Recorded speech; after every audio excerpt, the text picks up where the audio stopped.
Yes, we are still going up まだ道半ばの僕らの夢に終わらない賛美を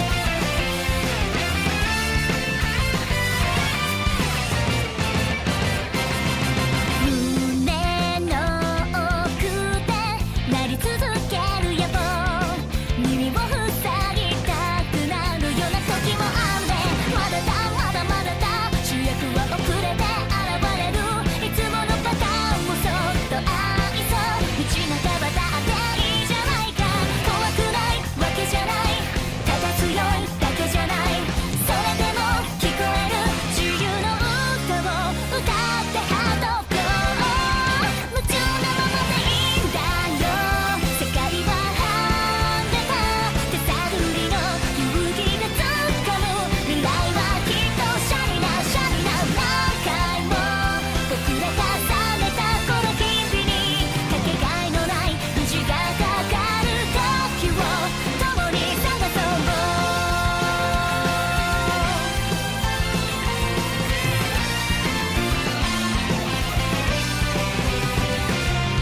ステップバイステップ大体は一足飛びじゃないだから1秒の意味を深く刻めるんだそうだそのはずだこの道を飛ぶ果てしないそんなことくらいは知ってる回り道こそ王道じゃないか揺るがないわけじゃない焦らないこともないそれでも選んだこの地平を照らしてハードコー迷ったままでいいんだよ心はハンデだ一の悪い誰かの声を笑い飛ばしてハリアップハリアップ何回も一人で流した涙がにじみ出す朝焼けの向こうへと背中押してくれる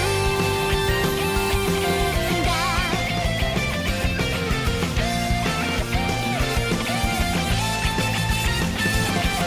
一人きりじゃもうないから寂しくなれるよ君がもしも傷ついたなら悲しくなれるよ僕らが見つけ出した答えはきっとそれぞれ違うから語り合おう夜が明けるまで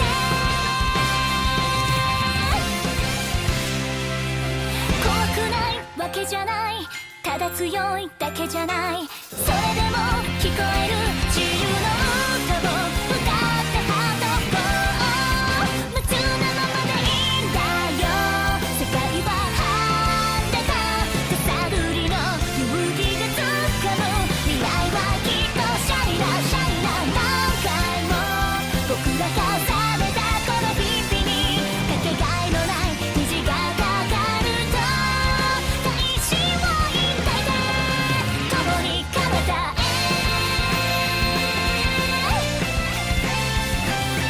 終わりない宴に終わらない話をいつでも終わりない旅路に素晴らしい僕らに祝福を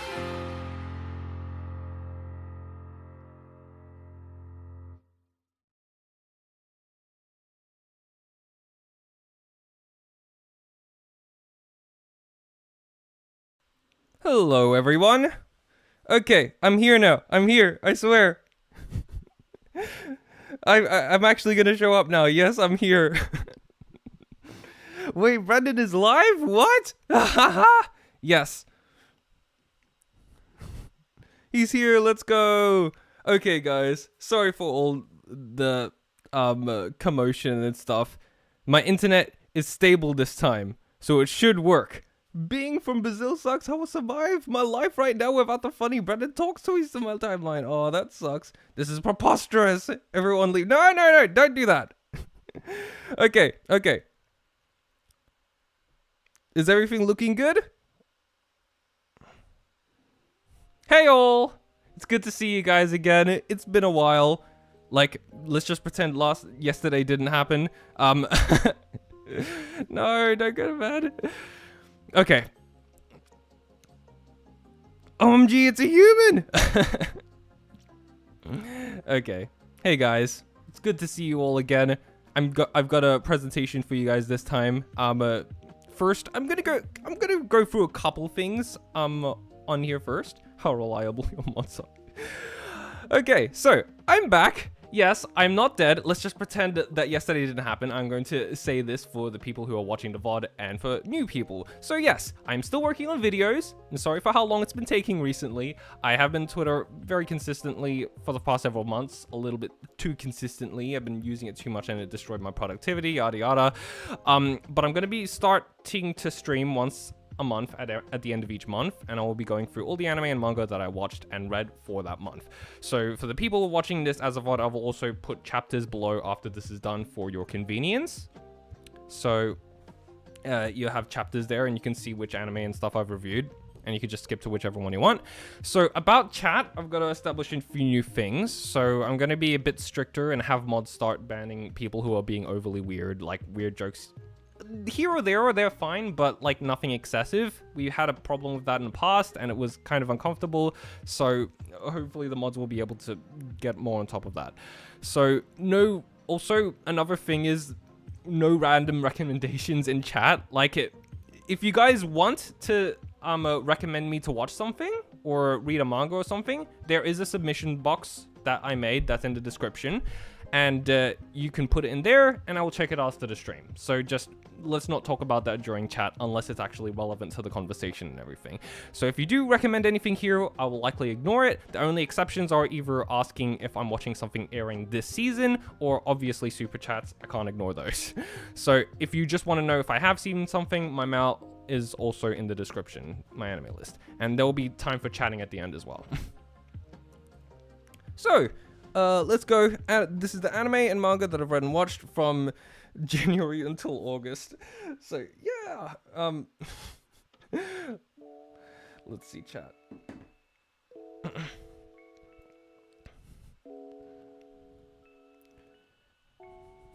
Why is he alive? Look at that My Nice mic stand. Wonder where you got it. But yesterday did have it. Okay. Okay. But okay, first, the first one is The Angel Next Door Spoils Me Rotten, and so at the time I started watching this anime, I was in the mood for a bit of escapism.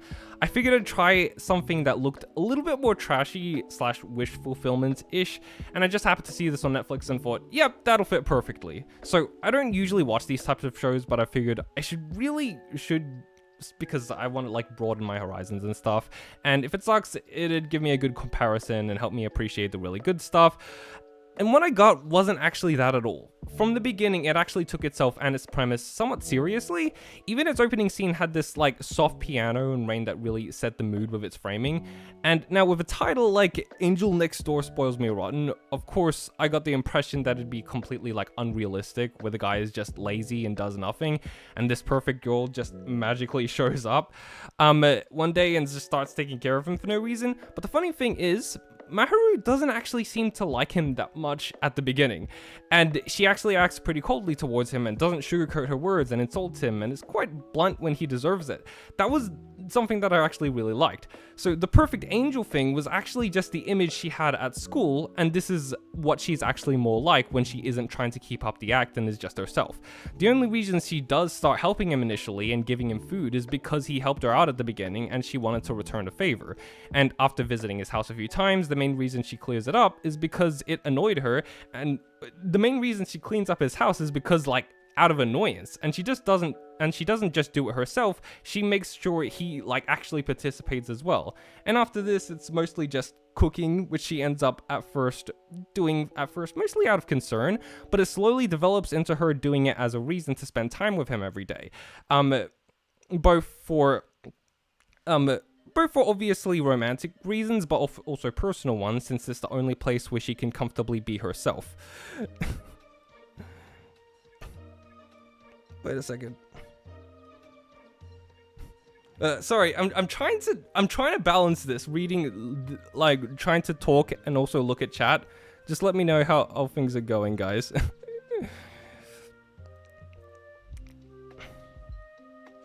And yeah. Okay, but 1 second.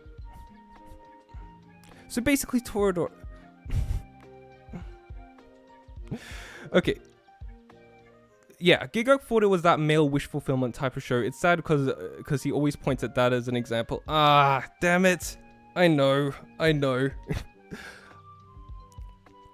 Okay. Now, I didn't. Okay, it's one of those. It's one of those shows that really like. I saw the title. I absolutely judged it by the title as well. I didn't think it was going to be good at all. Like, it really did surprise me though, because it does take itself seriously.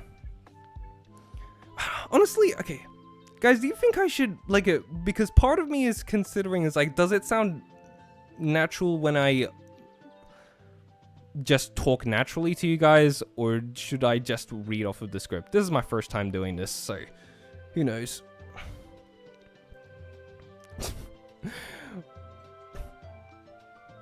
Okay, whatever.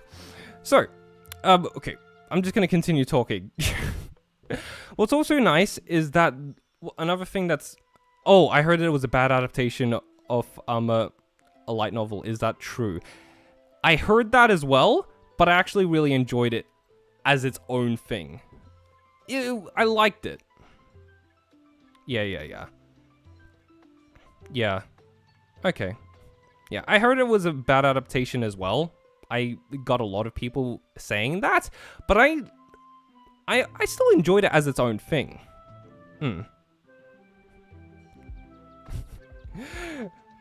Yeah, so another thing that's really nice that I liked about it is that the guy is like constantly giving back.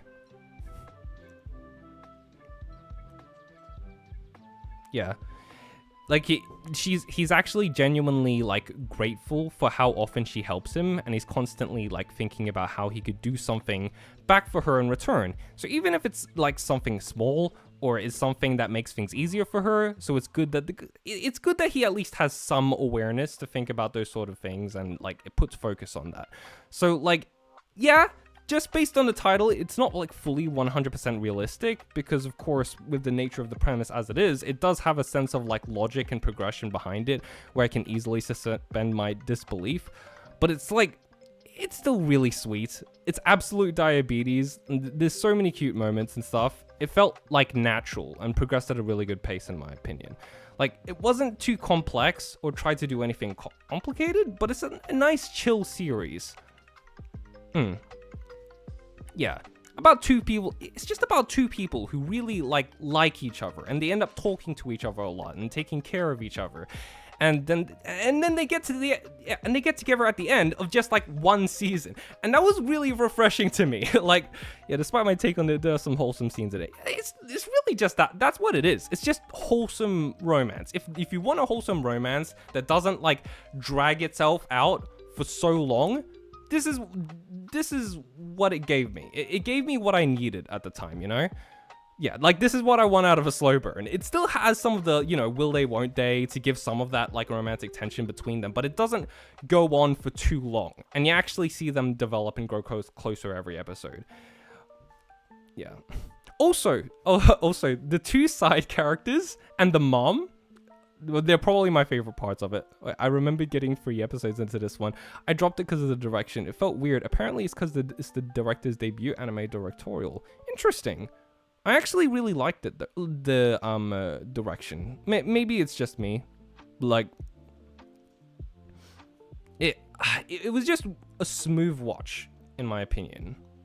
Like, yeah, about the yeah, one of my favorite parts, though, is probably some of the side characters, especially with how, like, because the two main characters are quite chill, but, like, a lot of the side characters are really, like, unhinged and energetic.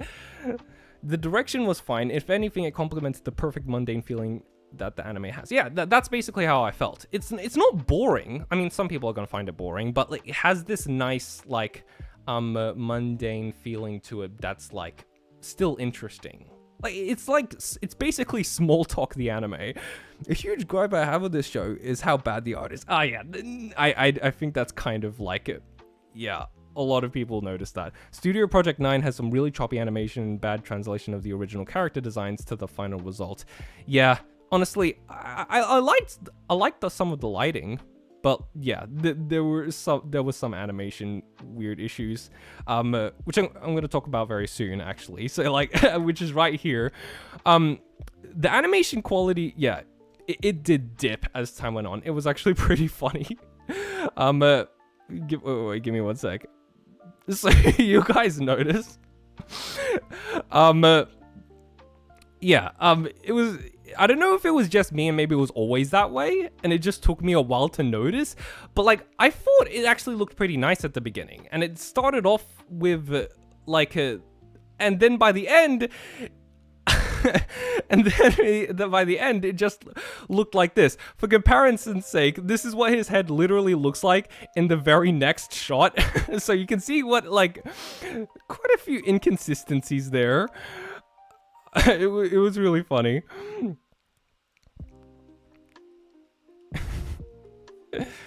Wait, yeah, they were mostly in one place, so it wasn't super noticeable. Yeah, exactly. It's not really the most important part to me. It looks like, to be honest, I have the same preconception of Goal as just a mom/maid, but you're making it sound pretty decent, actually. Yeah. I totally had preconceptions about it as well.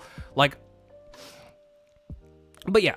I'm not watching it for the animation anyways. It's romance, so 80% of it, yeah, 80% of it is just them sitting on the couch just talking anyways. So I can forgive it. I don't really care.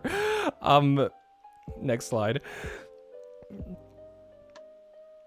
Oh man, I gotta find a better setup here. I just gotta keep clicking back and forth. The character looks more boring than you, Brandon. Shut up, Darkness. He's cool, okay? As a character, he's cool. Okay, I got a lot of people also saying that it cut out a lot from the light novels and is actually pretty terrible as an adaptation, so this is the part where I'm up to. We mentioned that before, and I've started reading them as well, so I can see I'm starting to see the differences. But on its own, I still really enjoyed it as an anime, like just as its own thing. The weakest part was definitely the animation, and also the part where it got to Amane's backstory, which also felt kind of weak and unnecessary in my opinion. They could have just communicated it through dialogue instead, and I think it would have worked a lot better. Or maybe even not have a backstory and just let him be that way for no particular reason. Like, there are plenty of people who are like him who don't have any kind of sad backstory. And I just like that, and it'd still work in my opinion. But all in all, it's still a solid series. If you like slow burn romance and wholesome slice of life, and you find characters just talking to each other interesting like I do, yeah, I'd recommend it. Zoom in on the redhead for no reason.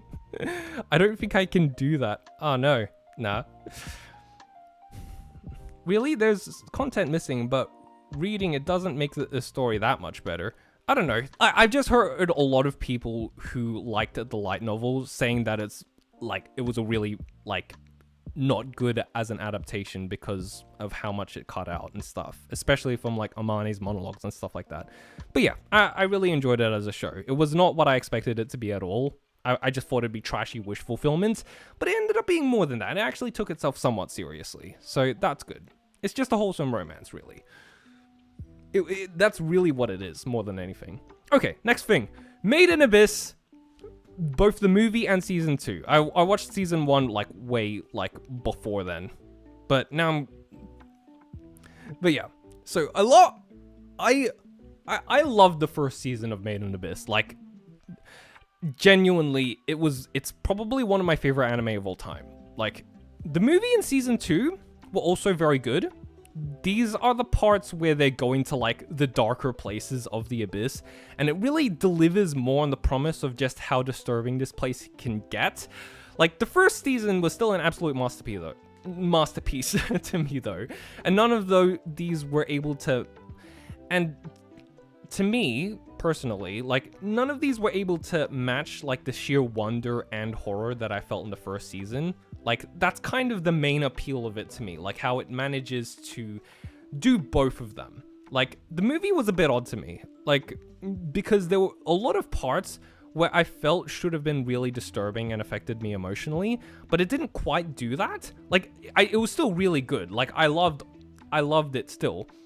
But I might give it another watch as well, since it might have just been my mood in the day. But like, maybe it's because it hit you right with this really dark reveal after it gave this kind of complicated explanation on how this thing works. So instead of being sad, my brain is just trying to figure out how the thing works still. So I don't know. Maybe I should give it another watch, but it was still really good. The part that affected me most still though, yeah, it was super dark. The movie was probably the darkest that it's gotten in the entire show. But yeah, the part that probably still affected me most, honestly, though, was the elevator scene from season 1 and everything to do with Mitty's story. That was just brutal. The movie was... yeah, and that elevator scene and everything following it, like those last few episodes of season 1 was still my favorite part of Made in Abyss in general, like completely. Yeah, the movie didn't really focus as much on the world building, plus they just kind of kept stacking darkness upon darkness, so at some point it might have desensitized you. Yeah, that's probably it, if I'm being honest. That's also very possible. Movie is the darkest, but Golden City made me throw up. Yeah, that was... Oh my god. Just skip to the anime we're here for. Talk about Yuki. Sorry, Darkness. I'm not talking about the anime that's airing this season. I'm only talking about ones that are finished. I don't talk about them while they're currently airing. I'm just going to talk about it when it's done. So that'll be in next month's stream, okay? The stream yesterday was great. Thanks. It definitely wasn't disastrous at all. Why am I here then? Come on, Darkness. Don't do that to me. You're a mod. At least if it's a random person. Then... No, come on, man. Okay. Come on. But yeah, I'm still interested in how it... Oh, I'm here for Goldman Cry. Yes, I'm going to talk about that, but that's a little bit later. But yeah, I'm still interested in how, like, Made in Abyss is developing the world building, and I still definitely want to see how the story goes from here. Sorry, weird question. Will we have a just chatting segment after this? Yes, we will. That's right after the end. That's right after the last one. So we'll get there. Also, another thing I want to bring up about Made in Abyss, the soundtrack by Kevin Penkin is absolutely phenomenal. Like, especially, what was that one song called? I forgot the name, but it's the one that everyone knows. Like, it really brings the Abyss to life. Hi, Brandon. Hello, Fed. Yeah. See, okay, season 2. Yeah, Kevin Penkin is absolute goated. Okay, season 2, on the other hand, it really dived... No, it's not going to take 4 hours. It's going to take 2 hours. Yeah, Hanazave Karadina. I don't know how to pronounce that. Yeah, the one with the dude going, oh. Yeah, okay. Yeah, season 2 really dived in some of the most heartbreaking and horrific concepts that I don't even know how you think of it. Like, the entire story behind Vueko and Iramui and how it got resolved was the best part of that season for me. Like, oh, but it was so disgusting as well. Of course, I should have a disclaimer. Like, nah, everyone knows how disgusting Made in Abyss can be. So yeah, okay, those are my thoughts on this. Pretty much all of Made in Abyss. But yeah. It was genuinely, like, season 2 was, yeah, got really gross at that point, but, like, in a really interesting way as well. I don't know how he thinks of it. Okay, Vinland Saga, season 1 and 2. Okay. I binge watched both of these seasons, just one right after the other. Hey guys, wait. You've been watching some good stuff. Yeah, you're gonna notice... Oh man, you're gonna notice that. Oh no, I gotta leave for this one. I haven't seen. Okay, you'll see on the screen which ones I'm talking about and when. So like you could just cover your ears whenever it's spoilers or mute the stream. Yeah, oh man, all I'm doing is just catching up on all the good stuff that I've been missing. So man. Okay.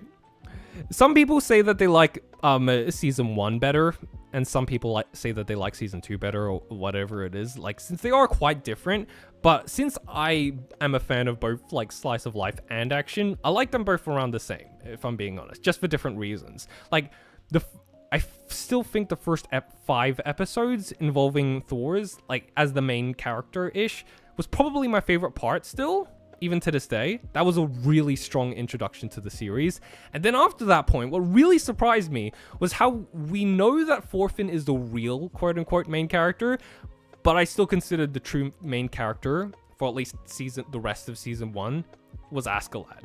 Like, he was amazing. Like, I genuinely did not expect it to turn out that way. When they first introduced him, I really just assumed he'd be like this one-off side villain who'd get like killed in the next episode or something, but no.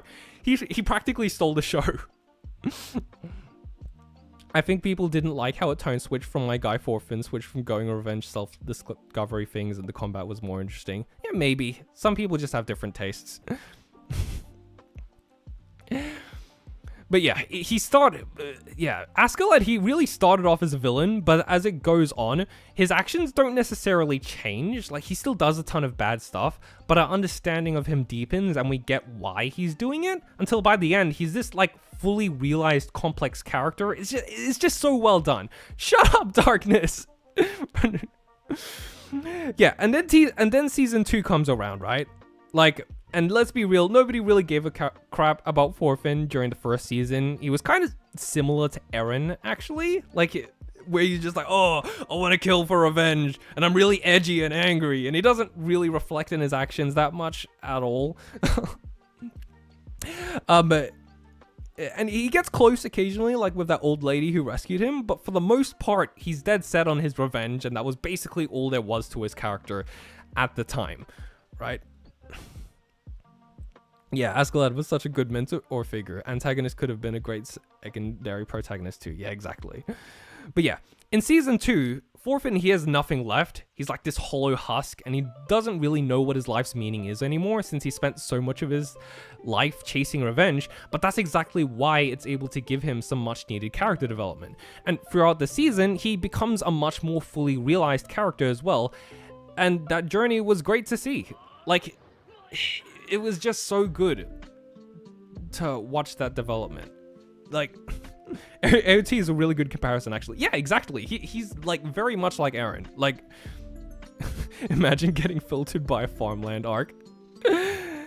Yeah, this guy was great as well. I forgot his name, but he's really he helped a lot as well, and I really liked him. But I also really appreciated how this season didn't feel the need to shoehorn in fights at this point, and it just slowed down a bit to like match what the story was about. It reflects both a change in the story and in Thorfinn's character. So yeah, I could have watched 100 episodes of just him farming and dealing with life. Yeah, exactly. I thought the farming stuff was interesting. Like, yeah, there's no fights anymore, but like them just making the plots and stuff and working on it and stuff, that was cool. That was interesting. I liked the genre change was a bit weird for me. Yeah. I like it though. I like it when things just switch the genre, especially when it's actually justified by the story. I liked it. Yeah, I enjoyed both seasons quite a lot.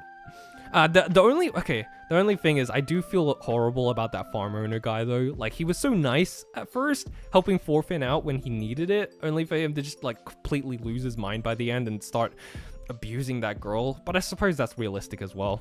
But yeah, I still enjoyed both seasons quite a lot. Frieren! Yeah, man, it's just it's just extremely. I need to watch more bad anime.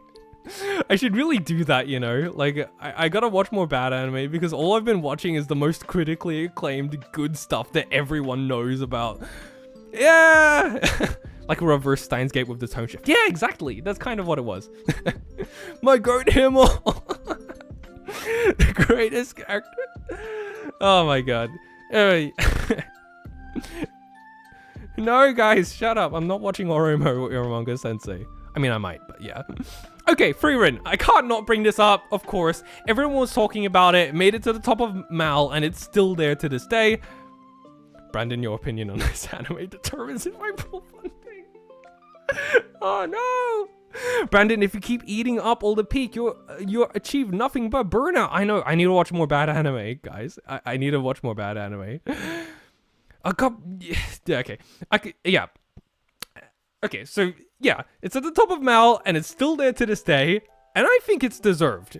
Yeah, like, it might not be my favorite anime of all time, but that mostly just comes down to personal preference. From a more objective, like, quality perspective, Frieren checks out all the boxes. The characters are great, the writing is solid, the animation is beautiful, and the production value and directing is extremely well done. And it's just one of those things where I couldn't really nitpick it if I tried.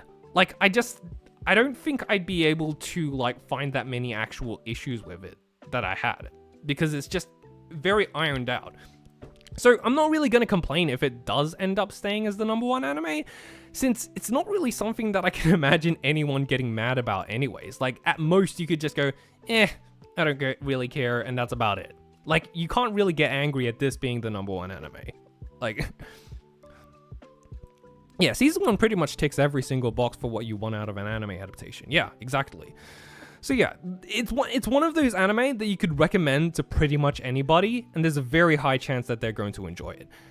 I wouldn't necessarily call it a safe option, because that makes it sound like it's mid when it's not. It's more than that. It's really, really good. So when I first started it, I was surprised, because it didn't actually turn out to be what I thought it was about. Like, from the trailers alone, purely from that, I just thought it was going to be about her adventures with Himmel. But it was actually about, you know, after that, exploring the things that are after the big adventure to beat the Demon King after it's over. Hence the name, Beyond Journey's End. Yeah, so this felt like Mushoku Tensei Season 1, makes me concerned for Season 2. Oh, I really hope it's able to continue with that quality, man. Yeah. Yeah. Interesting about it, I heard a lot of people saying that they liked it most at the beginning, but wasn't as much of a fan of the exam arc, like, which was later on in the season. But personally, I had the exact opposite opinion. I still, like, enjoyed, the first 3 or 5 or so episodes, but they were a bit slow. But it's when, like, I think around episode 8 or something, when it introduced Aura, that's where it really sold me. Like, and then it just went up from there. Like, everyone saw the memes, like the kill yourself thing. But there was a genuinely epic scene, like, and it just went up from there. Them releasing the first 4 episodes at once, yeah. Yeah, and I love the exam arc. But the main reason for that was actually because of all the different characters it introduced. Hi, Baron. I just got here. I prefer whichever had the old dwarf arc. Yeah.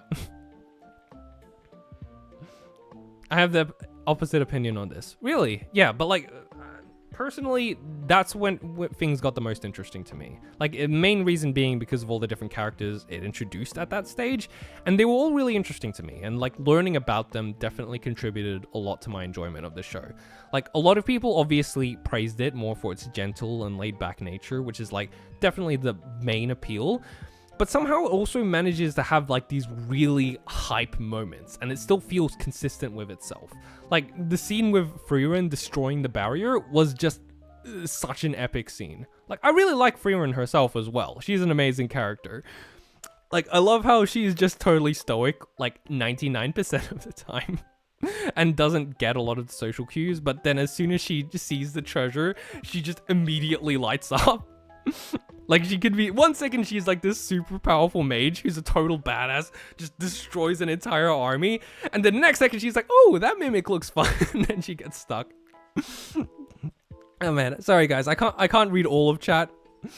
But yeah, I thought the exam arc was great. Expanded the power system, gave us a bunch of great characters. Yeah, exactly. That's basically how I felt.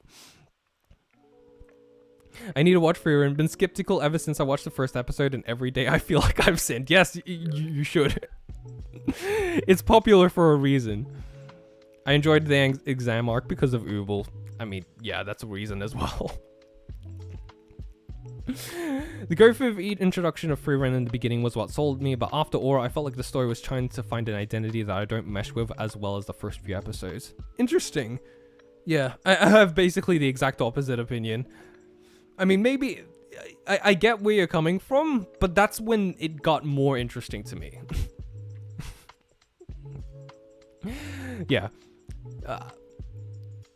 Okay.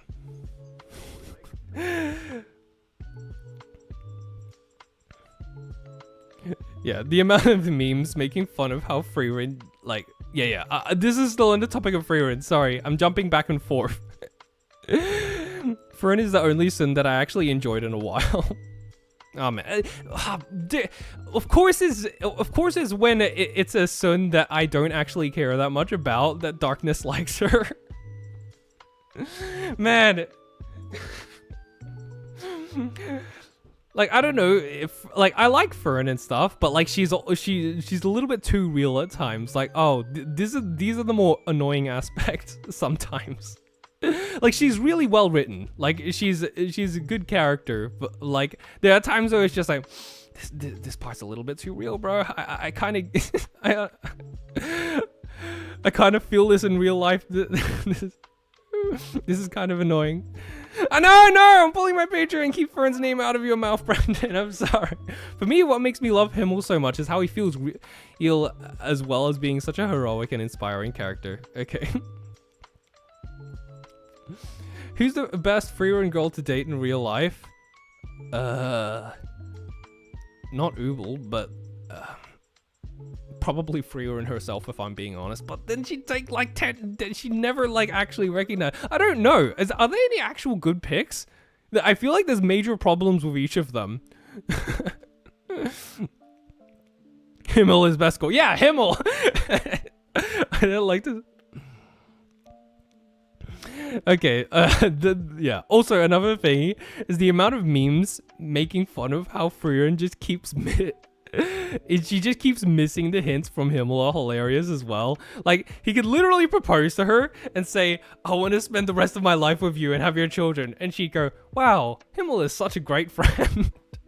Like, she is the walking definition of the waking up 10 years later and realizing they were flirting thing. It's so funny. Girls are usually 30 minutes late to every date. Frieren is 30 years late. Yeah. But yeah, a thing about basically all of the characters though is that they're just chill. Like, if there was a polar opposite to KONOSUBA, in a way, it'd be these guys. Like, in KONOSUBA, you couldn't go 2 seconds without them causing like some kind of trouble or something bad happening, no matter the circumstance, because they're just that chaotic as a group.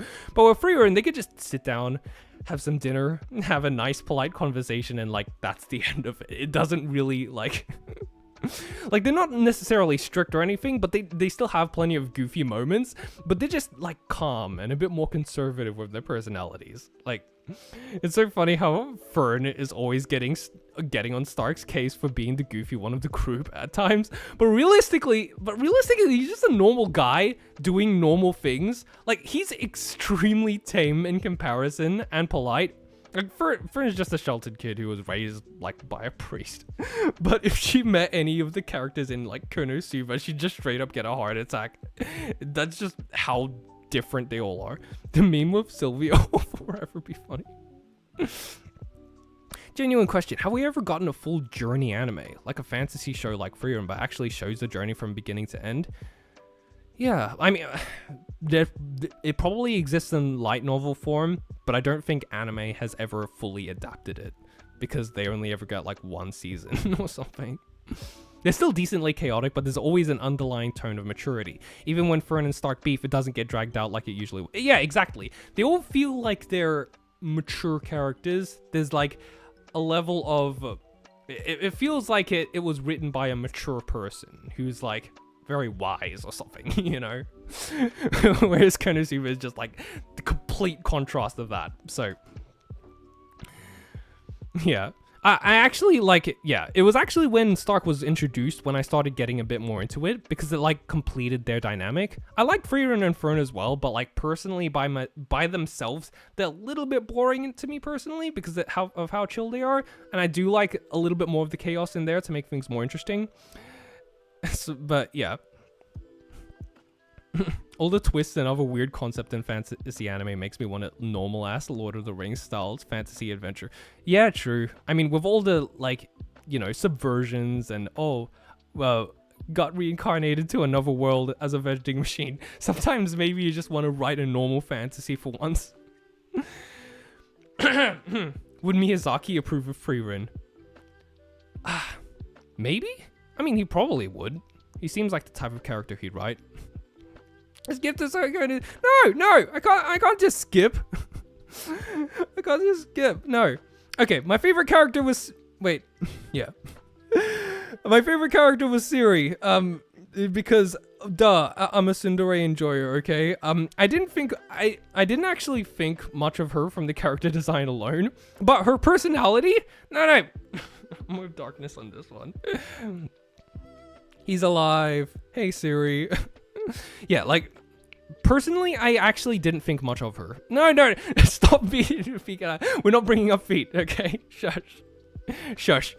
Yeah, like, I didn't actually think of much of her from just the character design alone, but her personality and overall presence, like, really makes up for it. Her voice was way deeper than I expected. Yeah, that definitely contributed to it. Like, she has this commanding sense of authority. Like, even with how powerful we know Frieren is, it's as if, like, Siri can just squash her like a bug, and she knows it. Like, she's just, that has that kind of smug, I know that I can, like, I know that I can toy with you in the way I want to kind of aura, and she knows it. Like, and of course, like, she acts as if her students are is like a failure, like with Flam, and that she doesn't matter to her at all, but her actions are always the exact opposite, like how she remembers all the things that they liked, and how, like, though she would never admit it, she cares a lot about them, and like how she was growing the flower garden.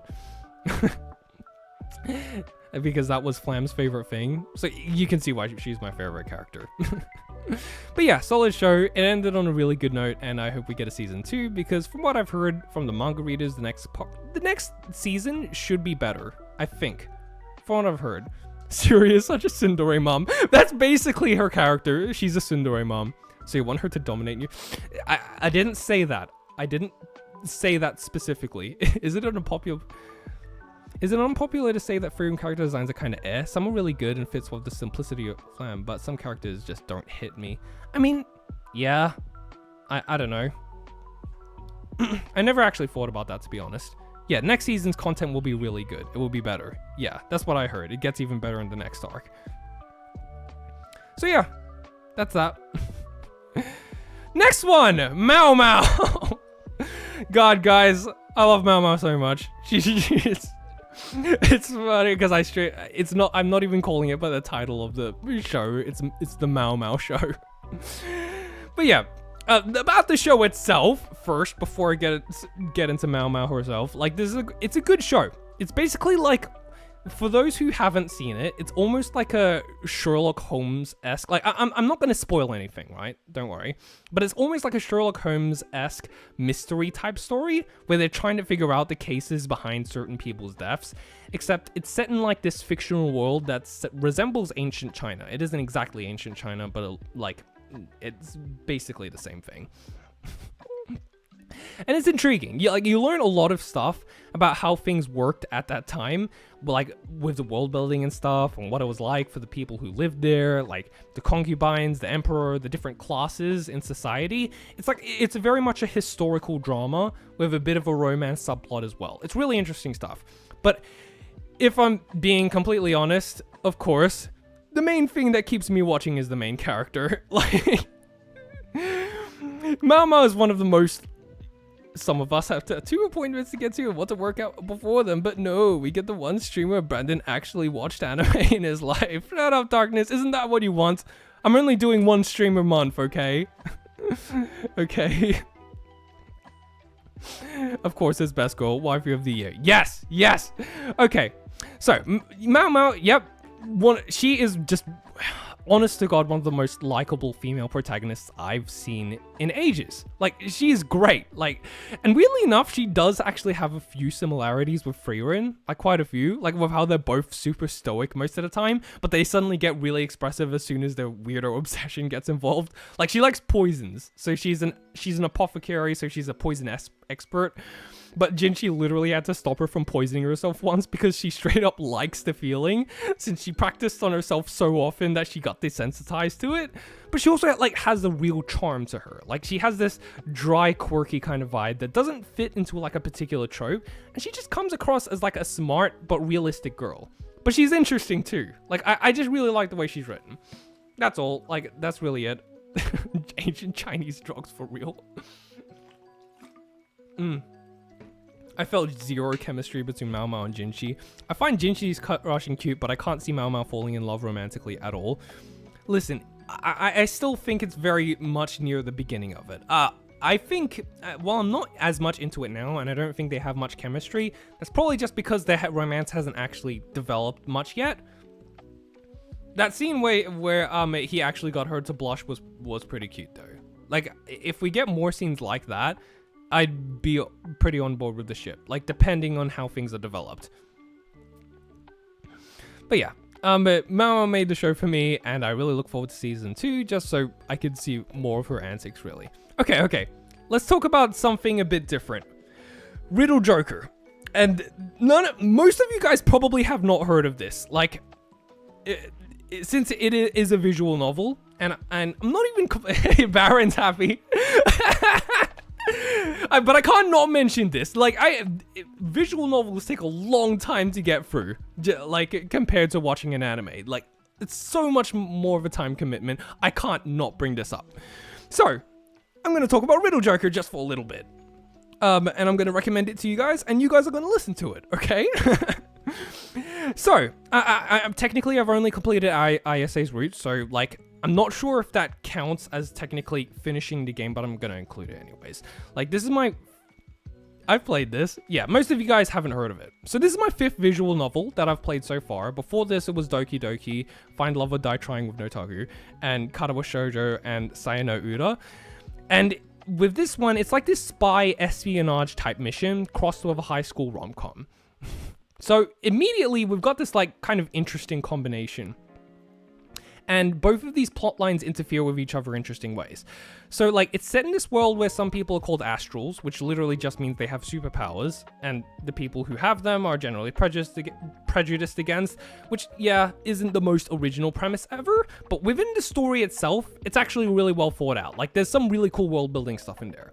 The MC, the main character and his sister, are like these astral spies who go on this long-form mission to a school that's focused on teaching kids with astral abilities and developing the technology. And while they're figuring out this kind of mystery there, they also just settle in and become students and try to balance a normal life there without trying not to be found out. Hence the entire high school rom-com aspect of it. You finished the route, not the game, but that's fine. If a whole route can't play into the strengths of the offer, the whole game already failed. Yeah, I just from the one route I played, I thought it was awesome. Like, X-Men inspiration. Honestly, it's not just X-Men. There's a lot of stories that are set like this, but it's the main part that matters is in the execution. Best part of visual novels is that they can flesh out this entire story from beginning to end without having a heavy deadline breathing down their necks. Yeah, absolutely. Yeah, okay.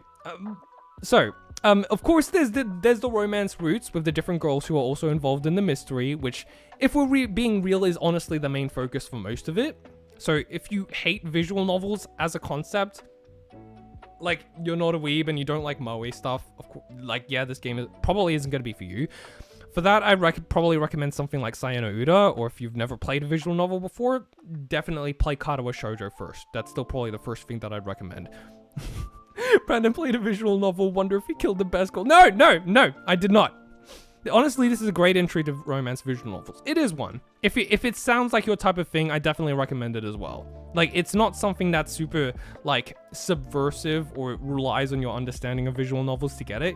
Pretty much anyone who likes cute and wholesome stuff will probably be able to enjoy it just fine. Yeah, it is accessible as well. Is this a game or an anime? It's a visual novel. So technically a game, but, like, if you don't know what a visual novel is, I'm sure someone will explain. But, like, yeah, it's basically just, yeah, it's a visual novel. You read it like a book, except that has visuals along with it. So yeah, if you like me, and the game's perfect for that. The spy thing is really, like, honestly, the spy thing is there a yandere? I'm tired of subversive stuff. Yeah, give it to me straight. Yeah, exactly. It's just a solid story. Like, is there a yandere? I can't remember. Baron, please answer that for me. Okay. yeah, the spy thing is honestly more so there to get the story rolling. So if you like cute stuff, you know, like well-developed, slow burn romance, you'll really enjoy it. And it is an 18+ game, so there's obviously mature content in it, depending on where you get it. I believe if you get it on Steam, all the like sexual content has been removed or censored, and it's just a story, but there are patches to put it back in, so that's really up to you. It's not really the main point anyways, but it's just an optional thing. But yeah, okay. Main thing that I wanted to bring up, okay? Main thing that I wanted to bring up. I know I'm biased since I've only played her route, but I chose her route for a reason, okay? It's a slow burn, but honestly, the pacing was way faster than a lot of visual novels. ISA! Yes! Yeah, okay. ISA is best score by far. I'm not going to spoil why, because most of you guys haven't played it, but I really liked how it revealed certain aspects of her personality to you. Yeah, 18+. Now I gotta play. Yeah, keeping in line with the story's like theme of what's fake and what isn't. Like, yeah, I wasn't even sure even if I liked her at the beginning, and I was kind of scared of her sometimes. She was... But like when you actually get to a certain point, you realize just how likable she is, and she like has a great dynamic with the main character as well. Like, God, she just has so many just absolutely adorable scenes. This visual novel has a panic button, right? What does that mean? I don't even know this girl, and I know I love her. That's great. She has the perfect vibe for me. Yeah. So yeah. She is so great. Also, her voice actor. Yeah, like Baron mentioned, she's Atsumi Tanizaki. She is absolutely phenomenal.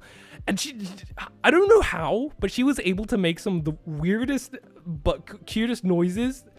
And it's just adorable. Look it up on YouTube and find some voice clips. Just type in like ISA voice lines or something. She just, the voice actor just does a great job.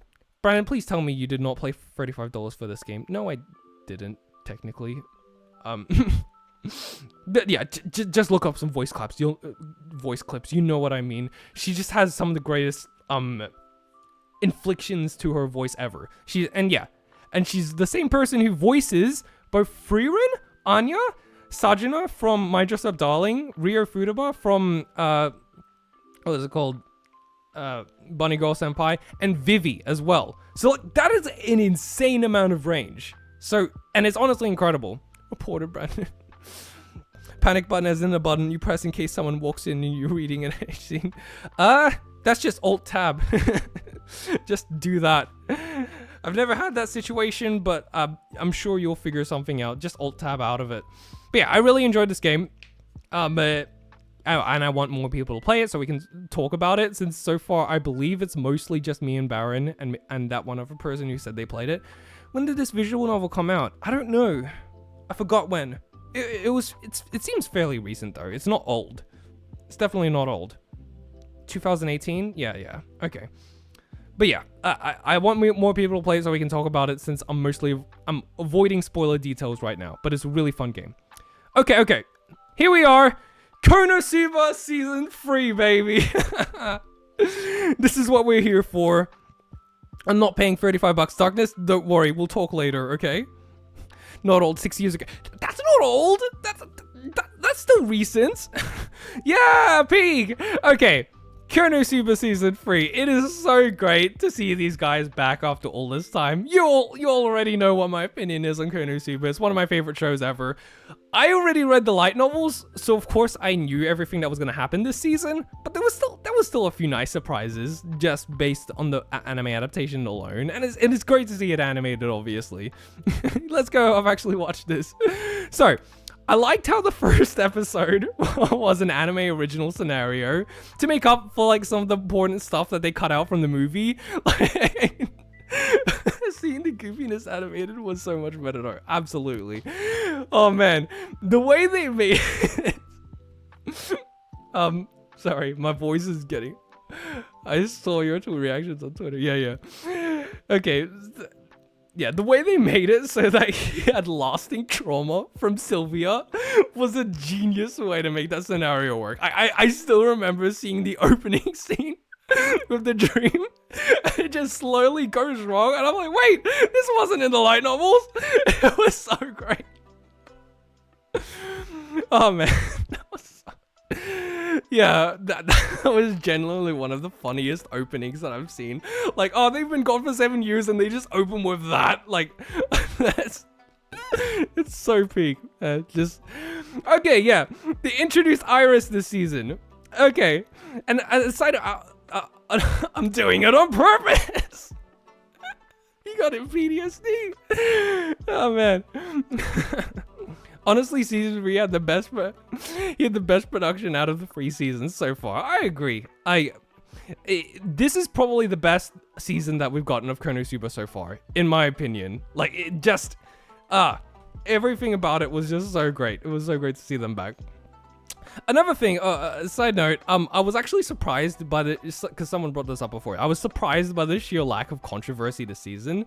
Like, because Twitter, like, usually hates KONOSUBA, so I was fully expecting there to be at least, like, one scene that everyone would just be hating on, especially, like, in regards to Kazuma simping for Iris and taking it the wrong way. But that didn't happen, and Mushoku Tensei took the fall instead. I swear to God, if you say Iris is best girlfriend in Uncle, no, of course not. I'm saying I've always been a Megumin simp since the beginning. But yeah, Iris, I really loved the entire sibling dynamic that she and Kazuma had. How he was like kind of a bad influence on her, but also gave her a lot and gave her a lot of really fun experiences, like a true brother would. Like, he really was like a big brother to her, and it was really wholesome as well. Like, you can picture the great. H-Stone message. Yeah. It was controversial. Name one joke that's funny out of context. I trigger PTSD. Okay. I have no idea why Twitter hates KONOSUBA, but that just feeds into my hate of Twitter. Yeah, it's just one of those things where a lot of people who are judging it haven't actually seen it and just saw the one scene, the Sylvia scene, and are just going, oh, it's just that and stuff, but yeah. I love the swapping episode. Yeah, that was so great, especially to see the voice actors pretend to be each other. I love it when they do that. Like when the voice actors, like when there's a body swap episode and each voice actor has to pretend to be the other person. Those are always just so fun every time it happens. Not lie, the joke of Kazuma being in Iris's body and being perverted in the shower, only to go back to his body and get his shit beaten out of him. That was so great.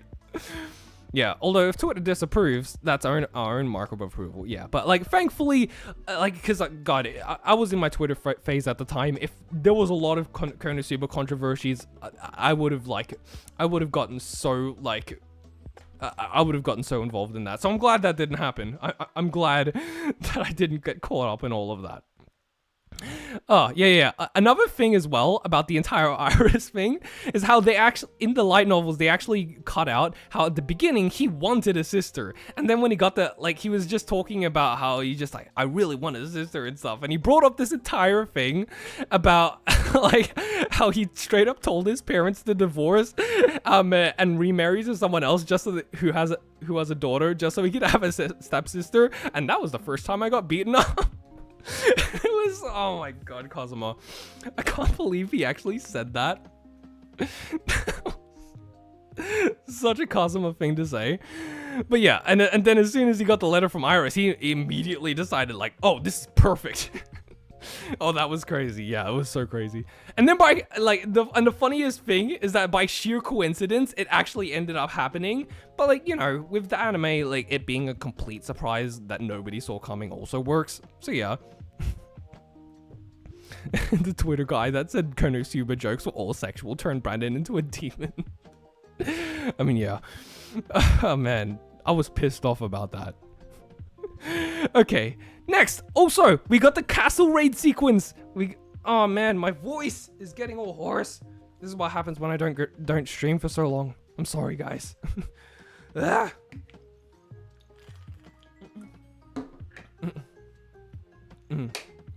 Iris being a genuinely kind person feels very refreshing. Yeah, it is, especially in the world of KONOSUBA.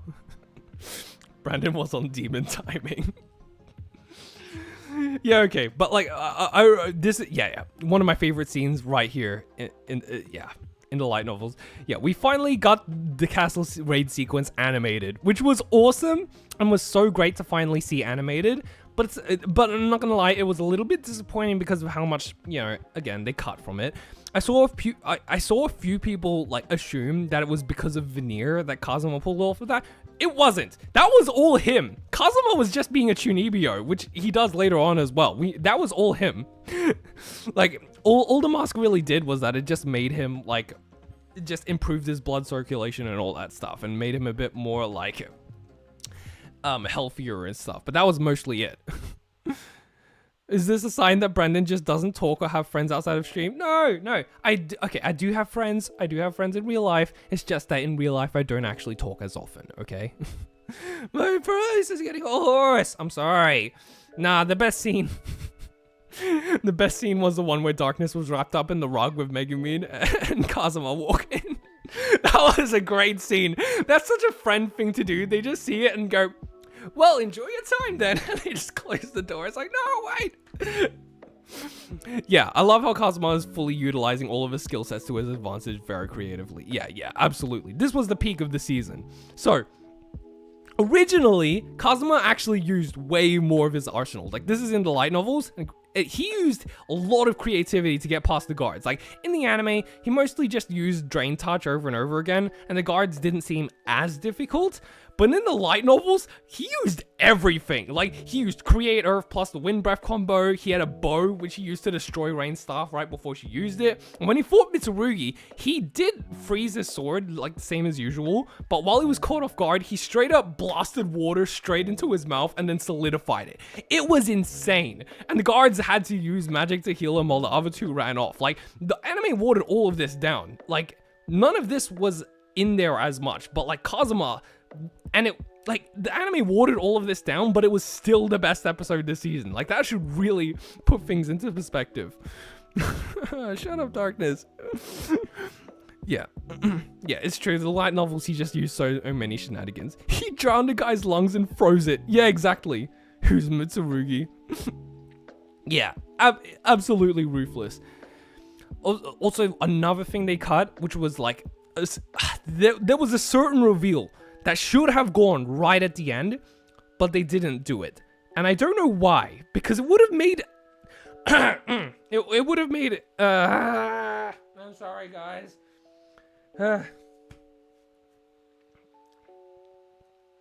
Yeah. Yeah, there was a certain reveal right at the end that they should have done, but they didn't. And I don't know why. Because it would have made an amazing thing to end everything on, but maybe they're saving it for the beginning of next season or something. I don't know. But like, I wish that they did. I really wish they included that. That would have been so cool to just end everything on and have everyone freak out as they wait for the next season. All this talk makes me want to reread the light novels. Yeah, the light novels are great as it is. They both the anime and light novels offer different things that are great in their own way. This is why you need an otaku, because he'll do all the talking while you try and get a word in, because he never shuts up. Come on, guys. But yeah, I don't know. Okay, the pros definitely outweighed the cons though, because like, for everything the anime adaptation cuts out, they add in a ton, like especially with the jokes. Like, the way they add to it with visuals, voice acting, and even add in a ton of their own original jokes that were never there in the original light novels, like, it more than makes up for the cut content. So it's a different experience. Like, whatever happens in the light novels, the animation gets that. The anime gets that and goes, like, really big with it, and it makes it even funnier than it was originally. Like, it makes a huge difference when you compare how it was in the light novels and the anime. Kazuma and Chris is an underrated duo, absolutely. Yeah, there were a few awkward parts that I was worried about as well, because like, you know, like I assumed that some scenes were going to be like super controversial when I first read it, like especially in this volume, but they handled it really well when they adapted it. Like, they knew which parts to focus on and which parts like toned down a little bit. Like, another example is that when Kazuma gets clobbered to death by the kobolds and stuff, like, the truth is, originally, Aqua could have revived him, but she chose not to because he'd just get in the way, and him facing Iris after that was really embarrassing and difficult to read. Like, that part went on, it felt like it went on for a long time, and I kind of hated Aqua because of that, because like, I just kind of blamed her because of how embarrassing it was to read. But thankfully, the anime cut out that detail, and it just made it so that she just revived him whenever she found him, and it just happened to be too late at the time. So like, it softened the blow, like. And so, like, what happened afterwards with Iris was still embarrassing. It was a lot more tolerable. It didn't go on as long, and it didn't feel as long. So that was, like, just certain things like that. They knew which parts to focus on, and which parts, like, to put the right amount of emphasis on. So I'm glad that we got a really good adaptation. Chris is my ideal girl. She's awesome. Her and Eris are my favorite KONOSUBA girls, followed by Wiz. Yeah. Chris is second best girl, in my opinion. Do you think the third season adaptation was better than the previous season? Absolutely, yeah. Personally, I think this is the best season that we've gotten so far, adaptation-wise. I mean, like, maybe not, I don't know, but like, it just as a season as it is, this is probably the best season we've gotten so far, in my opinion. Okay, and Kazumin as well. Like, this was, oh man, I've been a shipper of this for such a long time. Especially since I first read the light novels so many years ago. The bit with Darkness's father killed me. Yeah. I remember that part. Aqua just electric shocked him and stuff. Oh man, okay. I was really grateful. Yeah, but yeah, Kazumin, I was really grateful by how much they showed that, yes, Kazuma and Megumin's relationship did develop in the movie, and it was not forgotten about. Like, there wasn't actually that much Kazumin content originally at this part of the light novels. Like, so it was mostly just subtle things here or there. I was actually fully expecting this season to focus more on the romance aspect with Darkness this time, since the light novels did seem to lean a bit that way a bit more than, and then they went back to Megumin in the later volumes, but like this time it didn't. Like it handled this aspect maturely and felt a bit more consistent with itself. Like it emphasized the right parts and didn't put as much focus in the wrong areas. Like it just added a lot of additional things, like the way she looks at him, or like extra details in the background between them that weren't originally there. I appreciate that. My only complaint is that like some of the Cosme scenes, they felt a little bit on the nose and it felt a little bit exaggerated, which is my favorite ones are generally the more subtle ones. But like overall, I'm still glad that they had the right intentions with it. I hated the date joke though, probably because you thought it was an actual date and got disappointed. And that one scene before Darkness's marriage where Megumin did that vague confession got me. Oh my god! Darkness really donated $20 just to say Darkness best girl. You'll need therapy and a lawyer. You really do all that? Kazuma and Megumin is peak. Absolutely, my man. The Kazumin agenda this season was much. I was so surprised by that. I thought they'd just like mostly skim over it, since they were pretty subtle. But I'm glad that they understood. They knew how many people are on board the ship. Yeah, I remember one of your posts memeing on the contrast between the intimacy levels of Darkness and Kazuma and Megumin X Kazuma. That's absolutely right. That was so funny because like, yeah, it's like Megumin literally holds his hand and his mind's just like, oh my god, I don't know what to do. Should I say something? What do I do? And he's just mentally shutting down. And then Darkness just literally offers to have sex with him. And he's just like, damn, your abs are shredded. Like, just completely shuts her down. It's so funny. I loved how this just turned into a typical Brandon and KONOSUBA stream. We gotta love it. I mean, come on, it's KONOSUBA, guys. I can't not talk about KONOSUBA. But yeah, overall, this is an extremely solid season. Best one so far, in my opinion. Aside from the movie, though, like to me personally, the movie is still slightly better than season 3 because like that was just peak KONOSUBA in general to me. Like I had like, even though it cut out a ton, I watched the movie before I read the light novels first, and that was just peak KONOSUBA to me. So bro's loyal. Yeah, probably the best one. Yeah, so it was so great to have the gang back again to see the Wacky Avengers, and I really hope that it doesn't take another 7 years for season 4. But then again, I don't really have any right to complain because look at my upload schedule. So yeah, OP's catchy as hell too. Yes, indeed it was. I'm so glad they got Mahiko back to do the third opening. I still listen to it from time to time.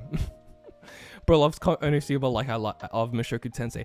Oh, speaking of Mushoku Tensei, let's look what is here on the next one. Mushoku Tensei Season 2. Okay. Okay, this season, yeah. This season was a wild ride, man. Growing Up was the name, right? Yeah, that was a great opening. You're so lucky I can't send that soundbite of you saying Darkness Best. As soon as they brought up the obvious, it's garbage for life. Yeah, okay. Mushoku Tensei. Yeah, this season was wild, not just for the show itself, but for the amount of discourse surrounding it too. This was the one that was catching all the flack on Twitter. I feel like it's impossible for this show like to just go one season without it kicking up a stink on Twitter. And it's not like it's not without reason. There's some weird stuff that happens in this show, but that's kind of part of the fun as well, and I wouldn't change it. Like that, I feel like that's just part of it at this point. Pissing off people on social media is just kind of part of the show's identity at this point, so whatever.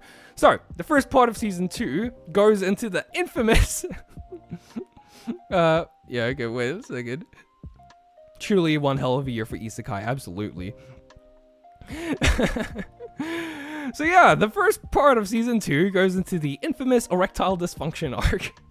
And when I first, okay, Unknown told me about this actually, and when I first heard that's what they were going to do, my first reaction was just, oh Jesus Christ, you can't be serious.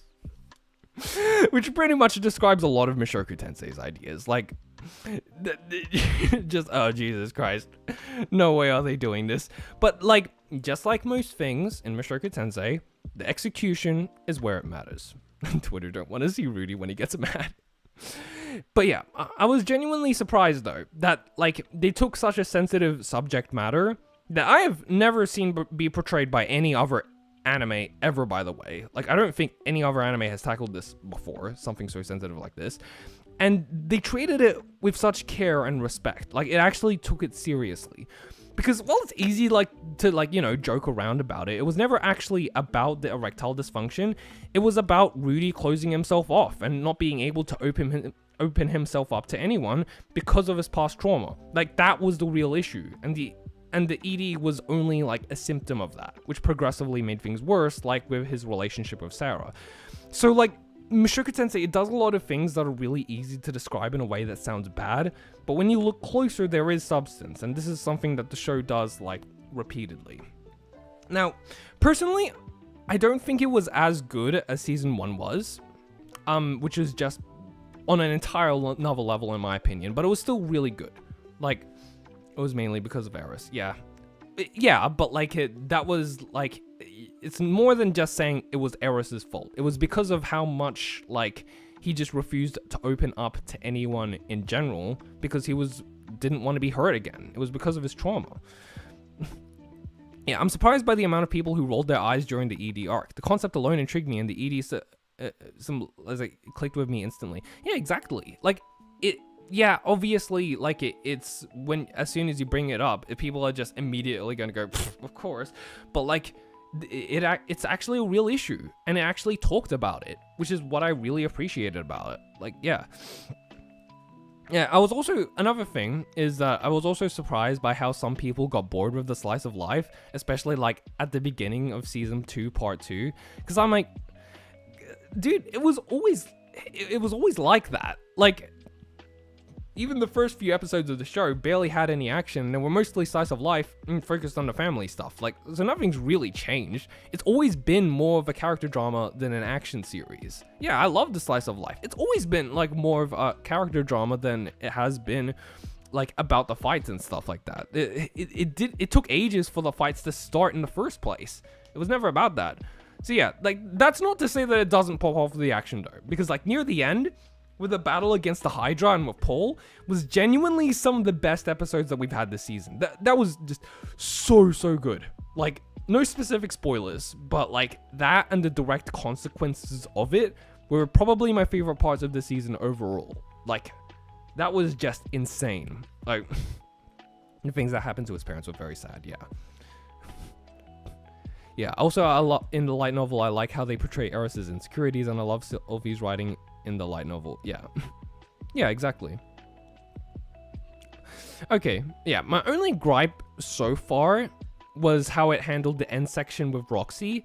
Because even with Norn basically being like an audience surrogate and telling him the things we're thinking, I still feel like he got off a little bit too quickly away with it. Like, with the entire cheating thing, like, yeah, with the entire battle and Paul, like, he faced consequences of that, but that's a separate thing from this.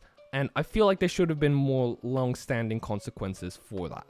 But this is Mushoku Tensei, and it always has consequences in the long term over the short term.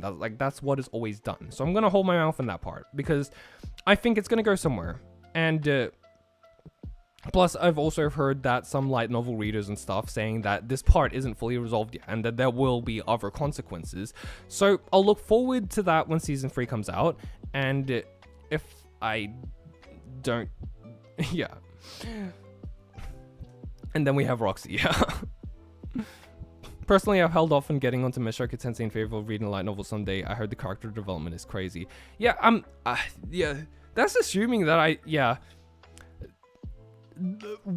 With season 1, I did feel that way, but it also depends on how well it adapted. And there is apparently a lot of stuff that season 2 cut out.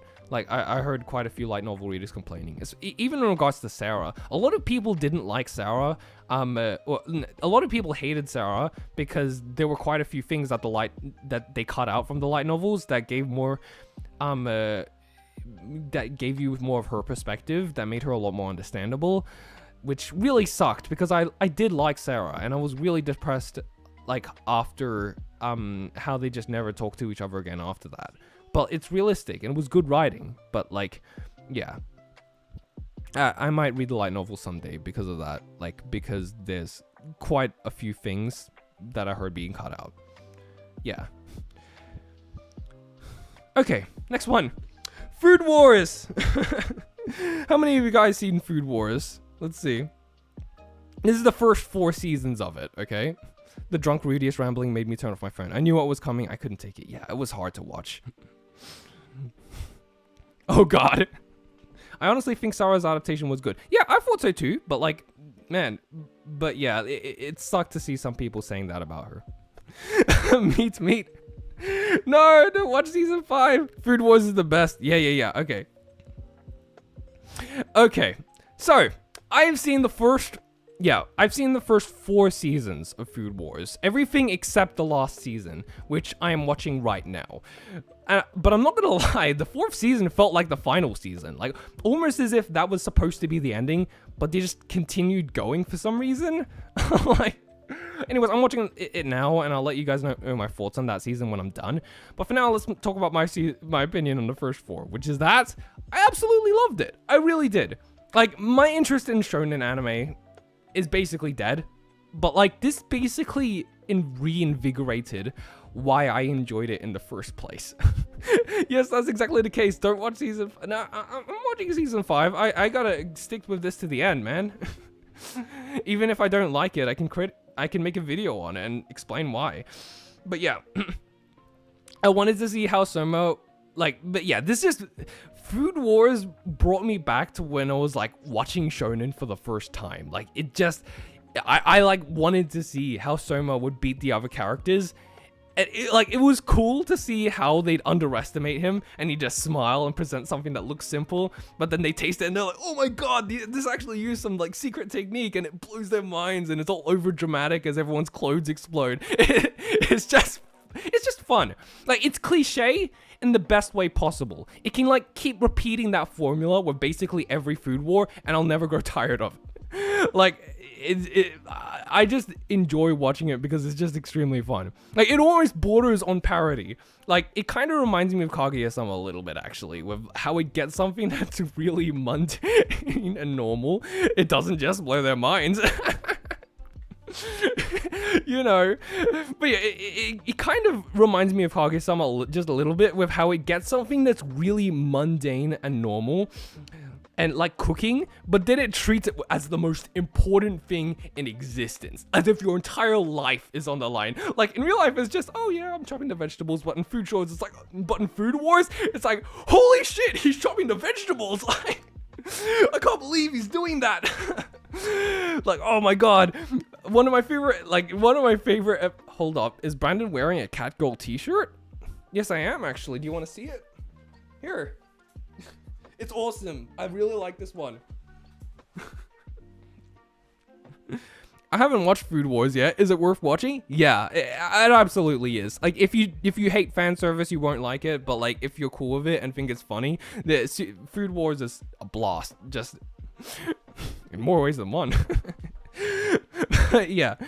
One of my favorite episodes is like this really simple one earlier on, and it's just like the first time Soma goes to class and he meets the teacher and they introduce him and he's like he's this super harsh teacher who never smiles, and like what do? They make the greatest dish in the class, and when the teacher eats it, his entire perspective is changed and he smiles for the first time. The simple act of eating food gives people life-changing character development in this show. Like, it's like that one Ratatouille scene where he eats the food and he immediately gets teleported back to his childhood. You guys know that? Like, that's what's so great about it. Like, it gets all these over-dramatic shonen tropes that usually you'd only see with, like, magical abilities and such, and it applies it to, like, normal things like cooking. Like, you can tell that the show genuinely believes that cooking is the greatest thing in the world, which is what makes it so entertaining, like, and surprisingly engaging as well. Like, there are legit stakes too, like, especially in that exam arc at the end of season 1, which was probably my favorite arc in the entire series, just because of how many twists and turns there were and how the stakes of getting kicked out of school felt real. And what tied all of this together was definitely the soundtrack. Like, it would not be the same if it didn't have one of the most epic soundtracks in existence. Like, you'd listen to it, you'd listen to it and you feel like you're charging into war. And to be fair, like, they kind of were. It's Food Wars. Yeah, I'm not gonna get into all the characters now, since I feel like I did. If I did, I'd just be here all day. I thought you were gonna say that fan service. That smile ended for World War III. But yeah, I like the cast, including all the side characters. Erina is best girl.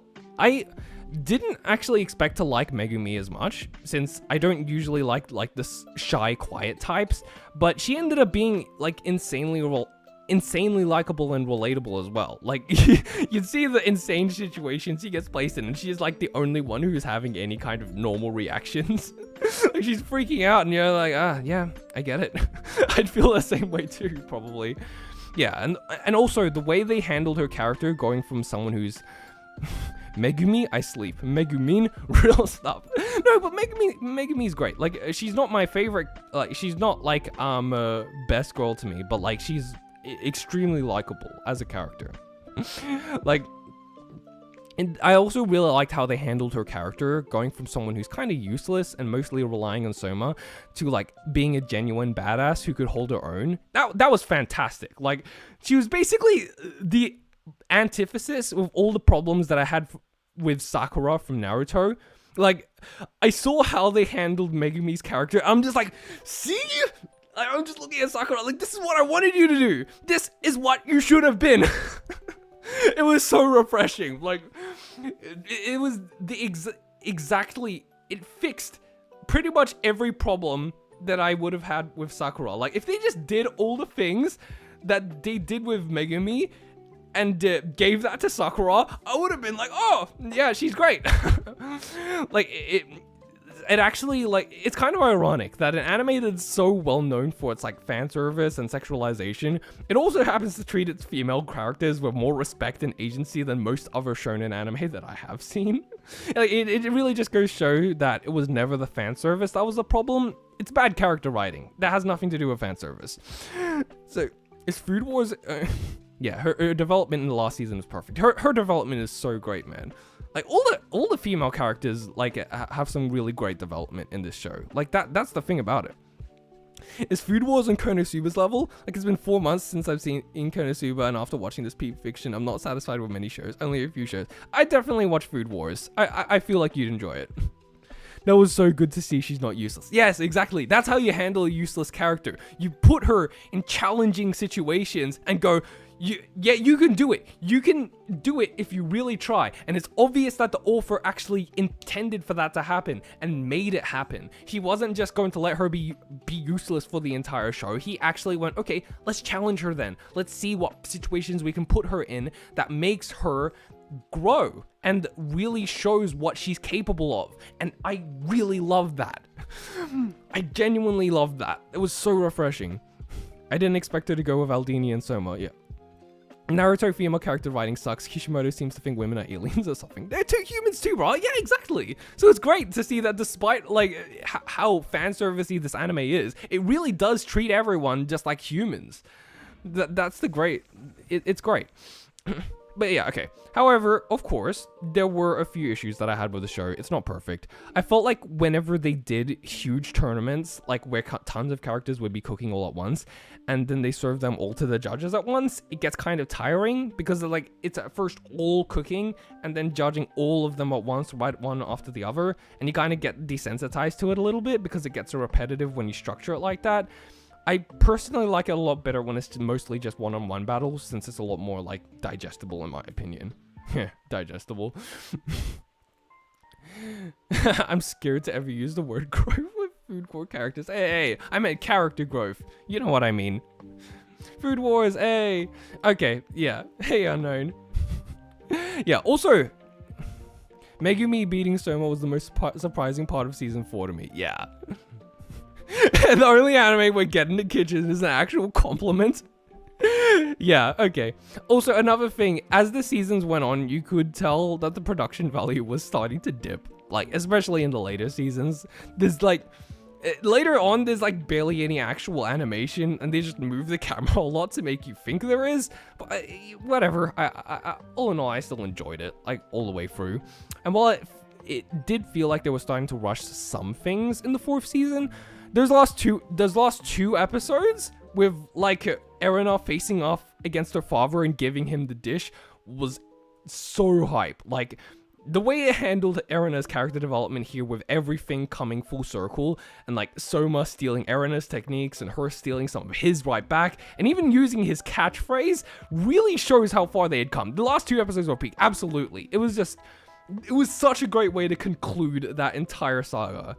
I just wish Soma, and also another criticism was like the bad guy was really goofy. His plan was dumb, it made no sense, and had no way of actually happening. Like, his motivations at least made sense, but like, as soon as he was like, oh yeah, my plan is basically fascism, and I'm like, yeah, this isn't gonna work, man. This is gonna fail. Like, even if the main characters weren't against him, it was just gonna blow up somehow. That would not have worked. Oh yeah, let's shut down let's shut down all the restaurants except for the specifically high tier ones that I approve. Yeah, people are definitely gonna be able to afford those high tier restaurants. They definitely will. Yeah, that'll definitely work. Soma and Erina have some of the best character chemistry I've seen. Their banter is so fun. Oh man, they have such a great dynamic, and that's the thing as well. Like, I just wish they had more time to talk to each other, because while I really enjoy their dynamic whenever they do talk, it almost felt like the writer was like purposely avoiding letting them interact at times, which really got on my nerves, because there were so many opportunities to do that, and he'd just go, yeah, they're just gonna say hi for a few seconds and that's it, and they're just gonna walk off. Like, no, dude!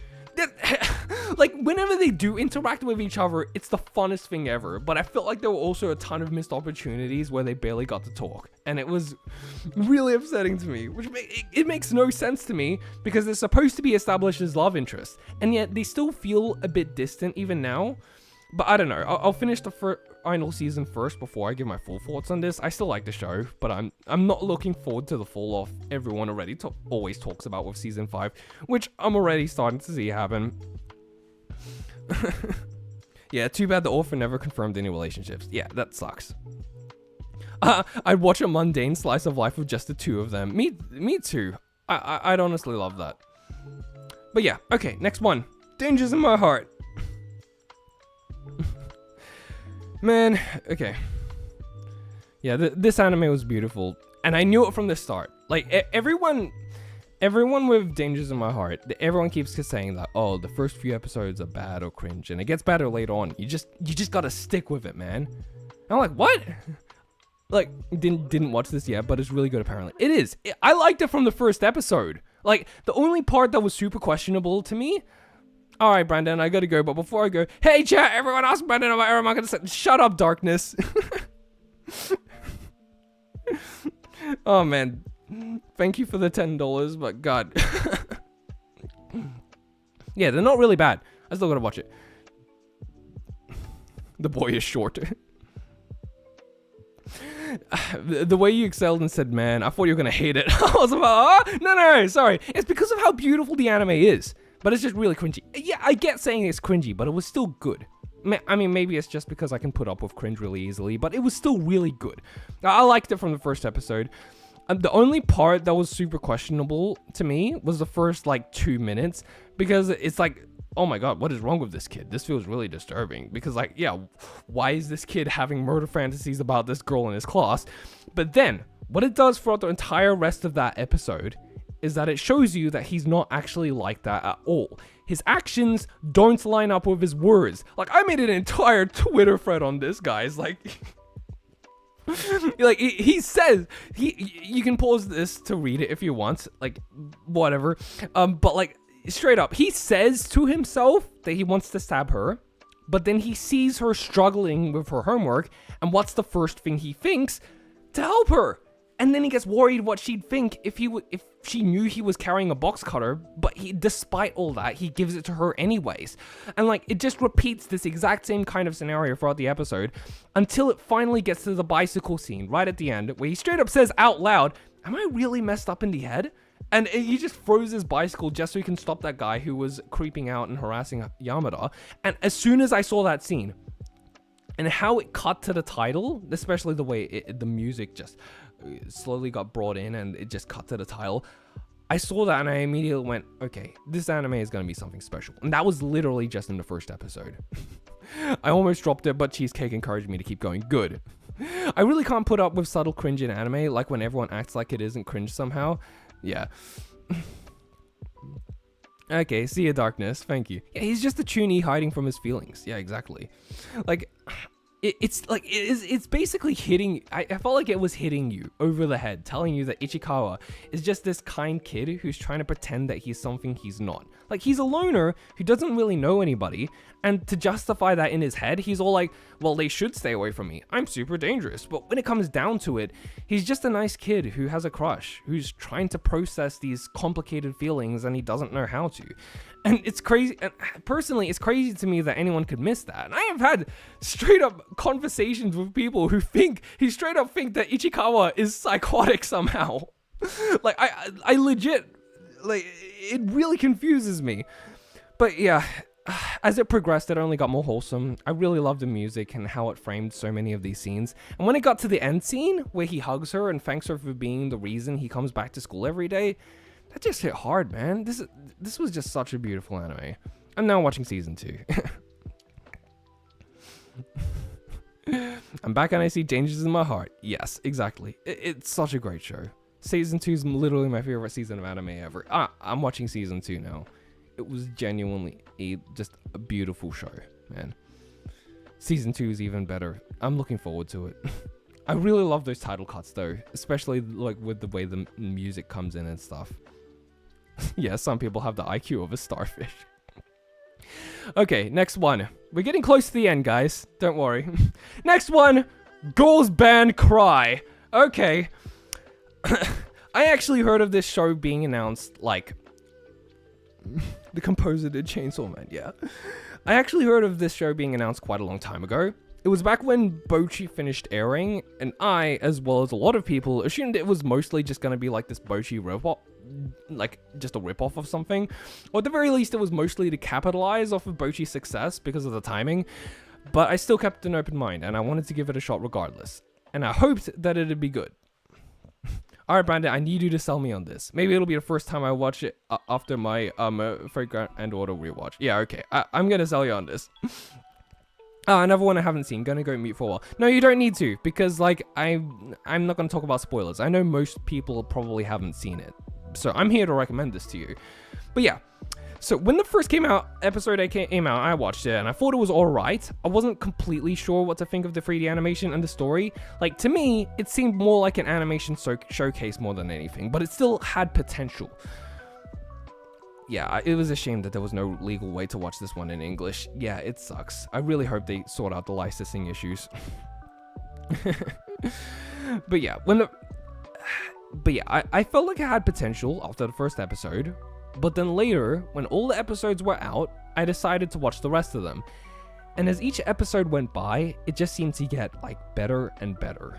I enjoyed it more and more as the more it introduced all of the other characters. And now that I've finished it, I can verifiably say that it is peak. And everyone needs to watch it right now. Like, it is so underrated.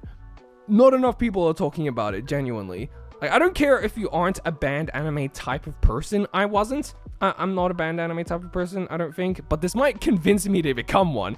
This has a legit story to tell. Like, all people really talk about is the 3D animation and how it, while it is a bit rough around the edges, it looks really interesting. And it'd be cool to see what they do with this technology in the future and see how they push it more and stuff. And I agree. But as a show itself, it's still legitimately good. Like, there's actually my favorite part is just how real Nina feels. Yeah, exactly. I gotta study, Brandon. I'll talk to you guys later. See ya. Okay, bye. The middle fingers alone entices me. Yeah, but yeah, this actually explores the negative consequences of following your dreams. Like, that's kind of what the show is about. Like, the real stuff that will happen and the things that you'll struggle with. Like, it's so easy to just say, oh, follow your dreams. But it also shows what it feels like to have created this song with your team. You're about to have it officially published, but when you wake up in the morning, nobody's seen it. And you're trying to keep up with college at the same time, high school dropouts, family issues that directly get in the way of the band, all that stuff. And the way it navigates those emotions and situations is really interesting. The bandmates themselves have this really chaotic dynamic, as you can see, with them constantly like getting onto each other's nerves at first, and that never actually changes. They're basically always fighting throughout the show, but the reasons why that is changes. Like, there's a lot of character development. Like, especially with the main character, Nina. Like, as one of you guys mentioned before, she's like, at first, she's just this complete contradictory mess who's both angry and outspoken, but somehow also shy and terrified of social interactions at the same time. It practically borders on being bipolar. She just can't make up her mind. But in the end, she's more like this funny gremlin who's more confident in her decisions and herself. And instead, it's Tomo, that girl over there, who inherits all the anger because of how often she needs to put up with Nina's shit. All stuff like that. So of course they're going to continue bickering, but the reasons why changes. Is this a slice of life, by the way? It's more of like a character drama. If Bochi is a comedy, then this is more of on a serious note. But there's still some funny parts here or there. But it's more of a character drama. It's written by the same guy who made A Place Further in the Universe. Okay. Not gonna lie, I was gonna watch this show because I like band stories, but when I heard the Insect Earth songs, I lost all interest. Really? I love the songs. The songs are really, really good. They're actually the best part. I'm gonna get to that in a second. Just give me a sec. But yeah. Or like, yeah, A Place Further in the Universe. Yeah, same writer. Same person who wrote this show. So it is stacked. But yeah. Or like, another thing is like how at the beginning when... Dude, why didn't you just say that before? Yeah, I brought it up now. But yeah, the reasons why they fight changes stuff. Like how at the beginning when Subaru is introduced and Nina just doesn't like her, partly because it's just like awkward for her to meet new people, but also because of how fake Subaru's personality comes across. But after she learns why that is and Subaru just goes off at her, they start getting along way better, and it never draws attention to it, but they start mimicking each other as well and are basically just best friends halfway through. It's great character writing. I can't believe I missed you talking about Konosuba and Mushoku Tensei. God damn it. Don't worry, the VOD's always going to be there. Yeah, Subaru is such a fun character as well. She's the one in the middle right here. Yeah. But my personal favorite character is Tomo because, she's the tsundere of the group. But I never would have guessed she was from the music videos because her personality seems completely different when she's performing and when she's just normal. But like, I like that contrast. It adds a lot. But to me, like, to address what Baron said before, my favorite, the best part, or like my favorite parts of the show has to be the performances. Like, this is the part where the show gets everything and just absolutely pops off. Like, both within the show's context and from an animation standpoint. Like, they put their heart and soul into these parts, and you can see the quality jump at these parts. It just, like, they really go ham with it. Like, and within the show itself, these exist as huge moments of, like, catharsis for the characters, or character growth. Hence the name Girls Band Cry. They're all basically like screaming out into the world through their music, all the emotions that they bottled up. And this is something that they mentioned within the show too. But like, every time there's a performance, that's always when the show is at its peak. Those are like especially with the way the camera moves around and stuff. And yeah, especially from its story perspective as well. Those are just my favorite parts of the show in total. Also, the songs themselves, in my opinion, are great. Like, even better than what's in Bocchi's, if I'm being honest. And I really like Bocchi's soundtrack. Not just in the show, but they released an entire original album on YouTube and Spotify, and I've been listening to it for the past few weeks. Like, the people who voice act the characters are a legit band too, and Nina, who is the singer and the main character, is an absolutely beautiful singer. Like, she is insanely talented. Just... yeah, so yeah, watch Girls Band Cry. It is a certified banger. Everyone really needs to watch it. Or no. Nah, nothing beats Bocchi's OST. Nah. Okay, maybe not the OST, like as in the background music, but for the actual performed songs, I like Girls Band Cry way better. Like, they genuinely have really good songs. Stage scenes can be extremely powerful, but I'm not sold on this one, Mr. Brandon. What else do you need to hear? Just watch the show, man. Seriously, please. Like, I've been listening to the soundtrack for the past few weeks. It is... I don't know what else to say, man. It's a really good show. Especially, like... yeah. Man, if that didn't convince you, I don't think anything will. Just watch it. Okay, next one. Whew, we're almost at the end. Grave of the Fireflies. I watched this fairly recently. Yeah, to be honest, this one was really depressing and I don't want to talk about it much. It was a great movie. I wouldn't watch it again, and that was really hard to watch near the end. The thing about it is that, like, Girls Band Cry was way better than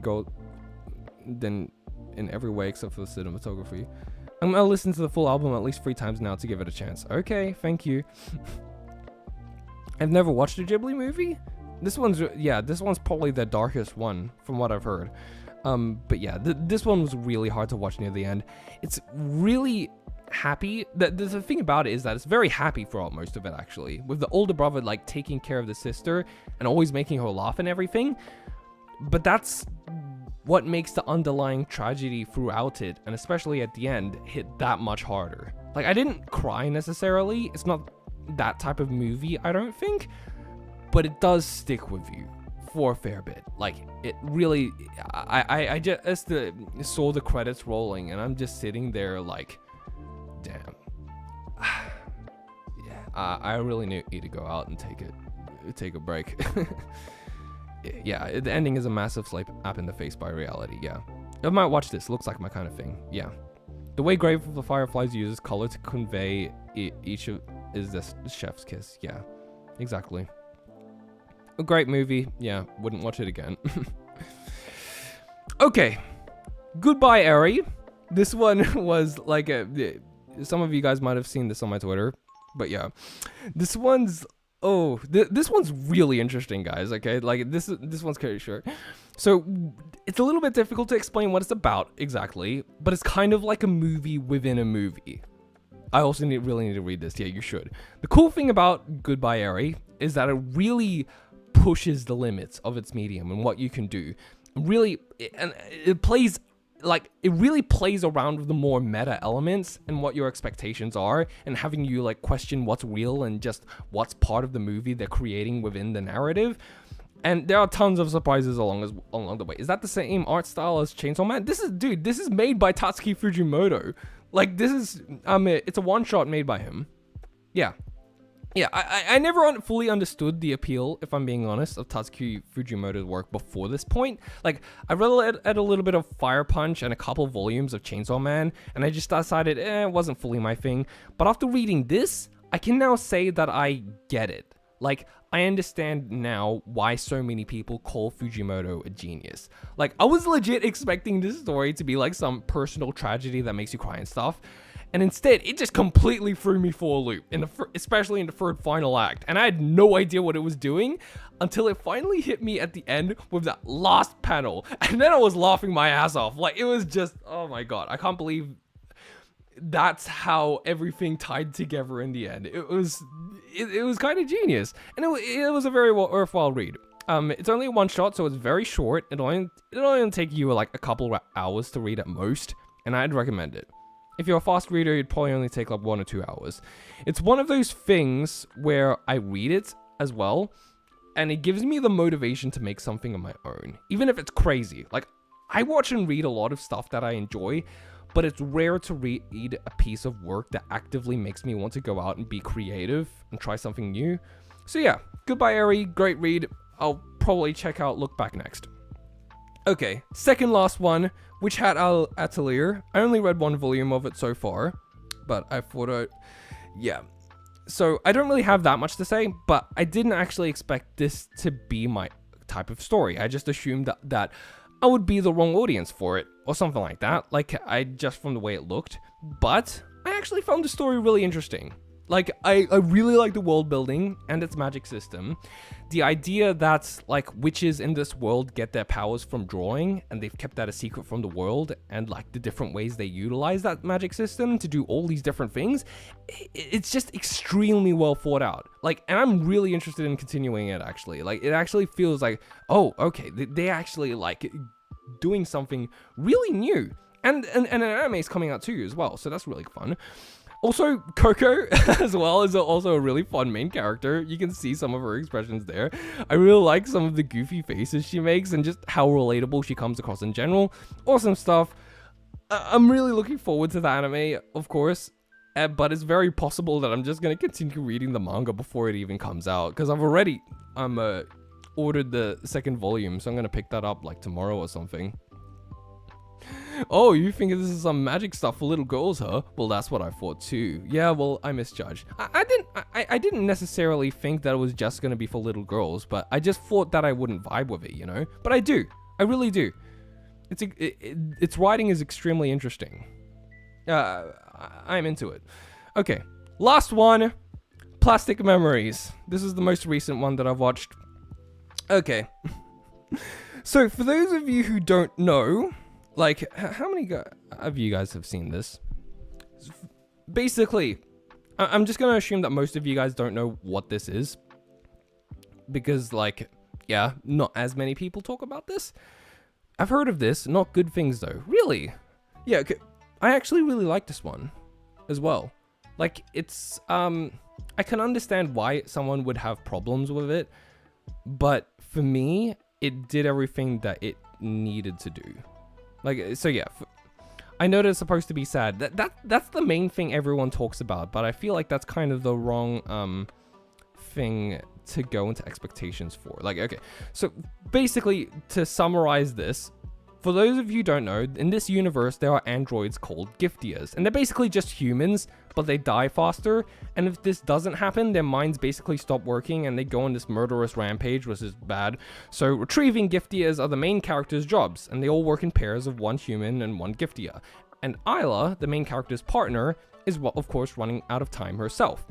And a lot of the focus of this story is about that impending fact, how they can't do anything to change it, and the drama that comes with it. And this is basically what the series is about as a whole, about like cherishing the people that you have while they're still here, because someday they won't be. And we see this kind of scenario play out in like different ways with the retrievals that the main characters do, like how they show up to these people's doorsteps and how it's basically their jobs to get people to sign the contract so that they can terminate their Giftia, while also making sure that they have some kind of emotional closure at the same time, which of course is going to be really difficult. You're basically just showing up as a death sentence. So of course not everyone's going to be cooperative or let them go that easily.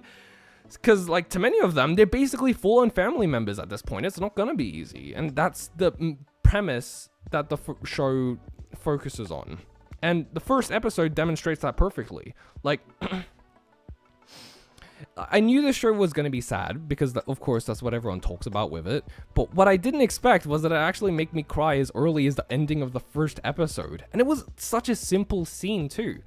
But, like, the way this kid genuinely seemed to have accepted her fate and seemed totally calm about it throughout the episode, but then right as she's right as she's saying goodbye and she's reminding the grandma of the things that she needs to do since she won't be there to take care of her anymore, and she starts crying in the middle of it, that really hit hard. Like, we don't even know that much about them. We've basically just been introduced to them, but, like, it still managed to make me care about their relationship so quickly. And that's still the best scene in the show, in my opinion. Yeah. The rest of it's good, too. I still really enjoyed it. But there are still some issues, of course, like, which some people have probably mentioned. Mostly in regards to how there are, like, certain things with the world building that just don't make sense and didn't feel fully thought out or explained properly. And it also mostly focuses on the romance between the two main characters over exploring other aspects of its premise, which didn't bother me at all, but some people might be disappointed by that. Because the real core of the show is the relationship between Tsukasa and Ayla. So it's more of a romance with sci-fi elements on the side rather than it being the other way around, but it's also really well done in my opinion, so long as you have the right expectations. Like, it progresses in a really nice way. Like, it felt very natural and not drawn out, and it's extremely sweet. But of course, there's this sense of dread underneath that's really motivating all of it, because the entire time we know that Ayla isn't going to be there for much longer. This isn't a spoiler, by the way. It outright tells you from the beginning, like, and this is the main driving force behind the drama throughout the story, and is what makes it so compelling. And I'm glad it stuck to that, and it didn't chicken out. Like, some people might call it predictable, but I feel like that's missing the point, because it was never trying to do anything unexpected. It was more about the emotions that come as we move closer and closer to this end point, and how there's nothing we can do to stop it. So, yeah. I really liked Ayla as a character. She's more of a kudere type most of the time, but she still has moments where she gets really expressive depending on the situation. Like, she's a massive klutz as well, and has a lot of goofy moments where she's clearly trying to remain serious but can't, which is a really good balance. It kind of reminds me of, like, Takina from Licorice Recoil as well. I really like those types of characters. Zack was probably one of my favorite characters though. Purely because, like, he's just this pure force of chaos who just teases everybody. Like, there's this tsundere character girl, and every time he opens his mouth, it's just to expose something that she doesn't want them to know, and she's just trying to shut him up. Like, he's just being a massive troll all the time, and it's really funny. And yeah, I was dreading watching those last 3 episodes. I'm not gonna go into spoiler details, don't worry, but, like, because of but like during those last 3 episodes, since I didn't want to get to the end, one of the episodes ended on a really happy note. I was like, yep, that's it. That's the end of the story. I'm not going to continue watching it. If I don't continue watching it, nothing bad could happen. But yeah, of course, with the ending itself, I didn't actually cry at, but it was very bittersweet and stuff, and I did get some depression afterwards, but it ended on a really satisfying note, and I think it did everything that it needed to. Ayla's character never took a plunge, except for that one scene in particular. Which one are you talking about? I don't actually know. But yeah, I feel like it did everything that it needed to do in the end, and I don't think there's very much I felt should have been resolved but wasn't, except for, like, one tiny thing at the after credit scene, which kind of bugged me. If you know, you know. But yeah, overall, it was a solid anime. Don't expect it to be like a sci-fi action series or anything, because it's not. It's a tragic romance with a sci-fi backdrop that's really sad and happy at the same time, and I enjoyed it. It actually focuses more on the happy side over, like, the super sad stuff. So I think it's kind of... Everyone keeps selling it as this super, super sad anime, when it's not quite like that. It was more about the happy times than it was about the sad parts. And I found those parts more enjoyable as well. So yeah, that's it. That's all for now. We can just chat now.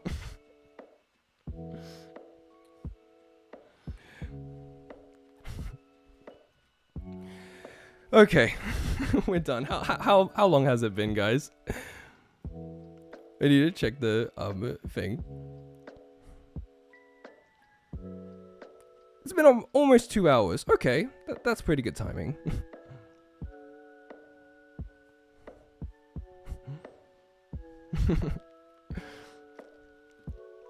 2 hours. Yeah, pretty much. Are you open to watching anime PVs? All of it was just 1 month. No! I already explained at the beginning. This was from January to August. So the next one of these aren't going to take this long. Hopefully. Average Brandon stream. I swear. Most of them aren't going to be like... that was 15 anime. So that was a lot.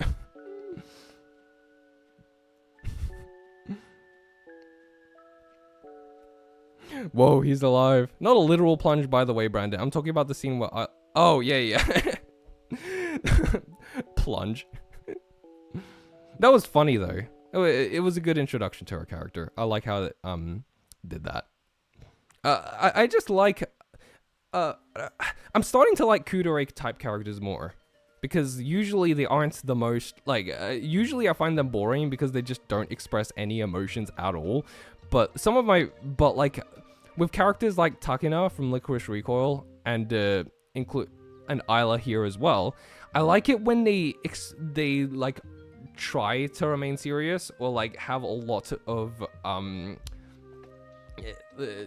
they don't show much emotion, but there are a lot of times where they do just because of the situations and stuff. Brandon warming up to Kundoris. Yeah, cuter. Yeah, I'm starting to like them more. It depends. I still don't like Rei from Evangelion since she literally had no personality. But from a writing standpoint, she's still good, but like I just don't like her very much as a person. But I like it when they mostly don't show any emotions, but sometimes they do. Like that's when they start, and especially if they start off that way, but they gradually show more emotion as the series progresses. Those are my favorite types. Before starting stream, you played Konosuba opening free. Won't that get your stream flagged? Yeah, I'll just cut it out. I'll just cut out the beginning section and just go straight towards here. That's all good. But yeah, how's Fruit Baskets? Oh wait, you haven't finished that. Yeah, I'm still watching that. I'll let you, when I do finish it, or at least season 1, I'll definitely put it in here. Because I'll be doing these streams every month at the end of each month. This time it was just a little bit delayed because of, you know, the problems that we had. But yeah, normally I plan to do this every month. And just to catch everyone up on all the stuff that I've been watching. Okay. It is 2 o'clock in the morning for me as well.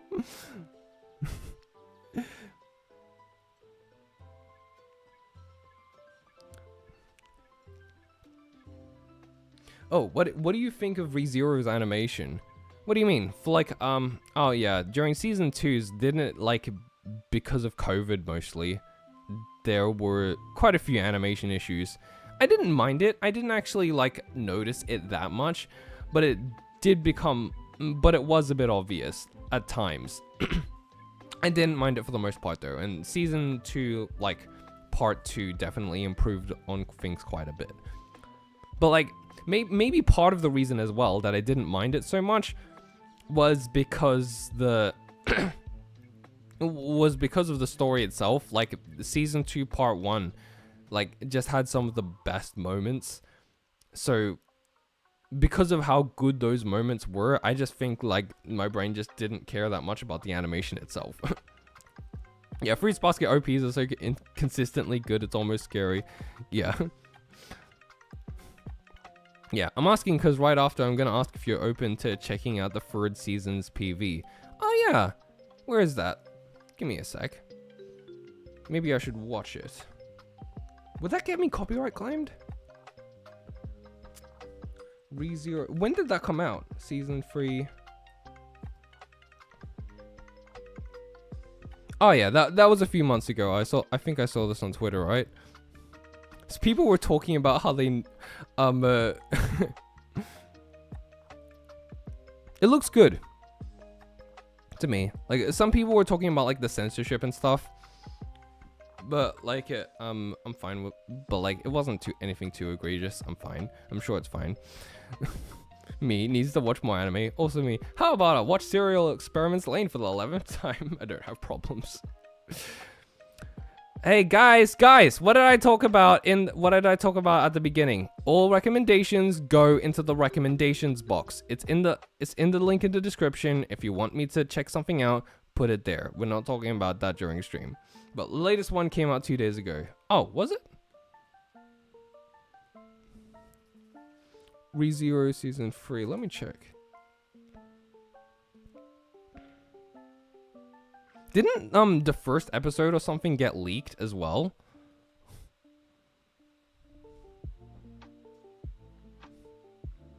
I think it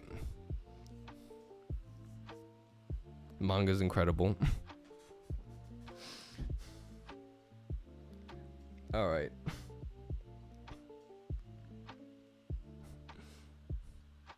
Oh shit, I wasn't here at the beginning. Pardon me. It's all good. But yeah, it's literally there on the screen as well. Recommendations go in the subscription box and the description. But yeah. Yeah, I watched it. But okay. I think if we're let me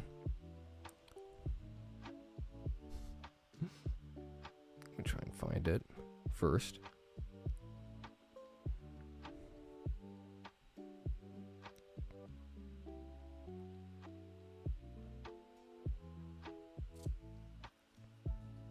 Yeah, if you want, you can post it down below in like the comments or something.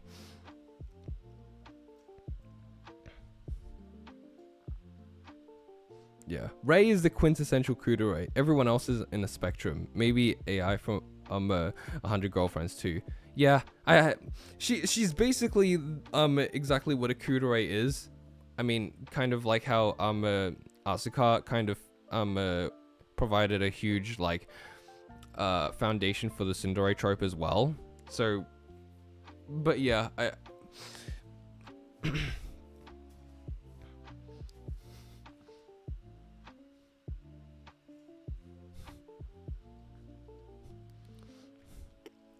all right.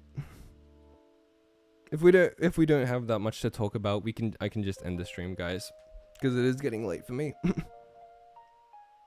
It has been about like 2 hours, so I think this is good.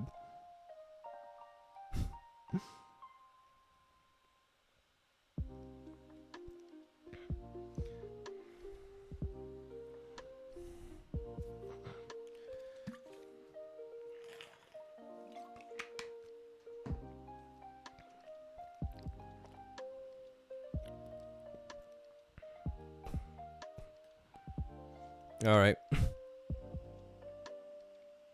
I'm just gonna cut to recommendations and forums. Okay, yeah. If you guys have anything else that you want to say or recommend to me, just put it in the forum below. But until then, I think I'm gonna end the stream, and I'll talk to you guys next month. I'll also be on Twitter and stuff, and I'll be on Discord. So if you want to, you can talk to me there as well. Hey Ethan, it's all good. I'm pretty much just ending the stream now. But yeah, that was fun. Good going. Lol, Amelia buff incoming. Yeah, I noticed that as well. They definitely buffed Amelia in a certain way. A lot of people were quick to point that out. But yeah, okay. I'll look forward to ReZero Season 3 when it does come out. But yeah, have a good day/night, guys, whatever time it is for you. And I'll talk to you around the same time next month. Probably not on the 4th, but like whenever it's closest to the weekend or something. I'll let you guys know the date in Discord and on Twitter. Okay. Good night, everyone. See yous. Bye. Thanks for the stream as well. Yeah, as well as watching anime you like. Okay. Good night, guys. See yous.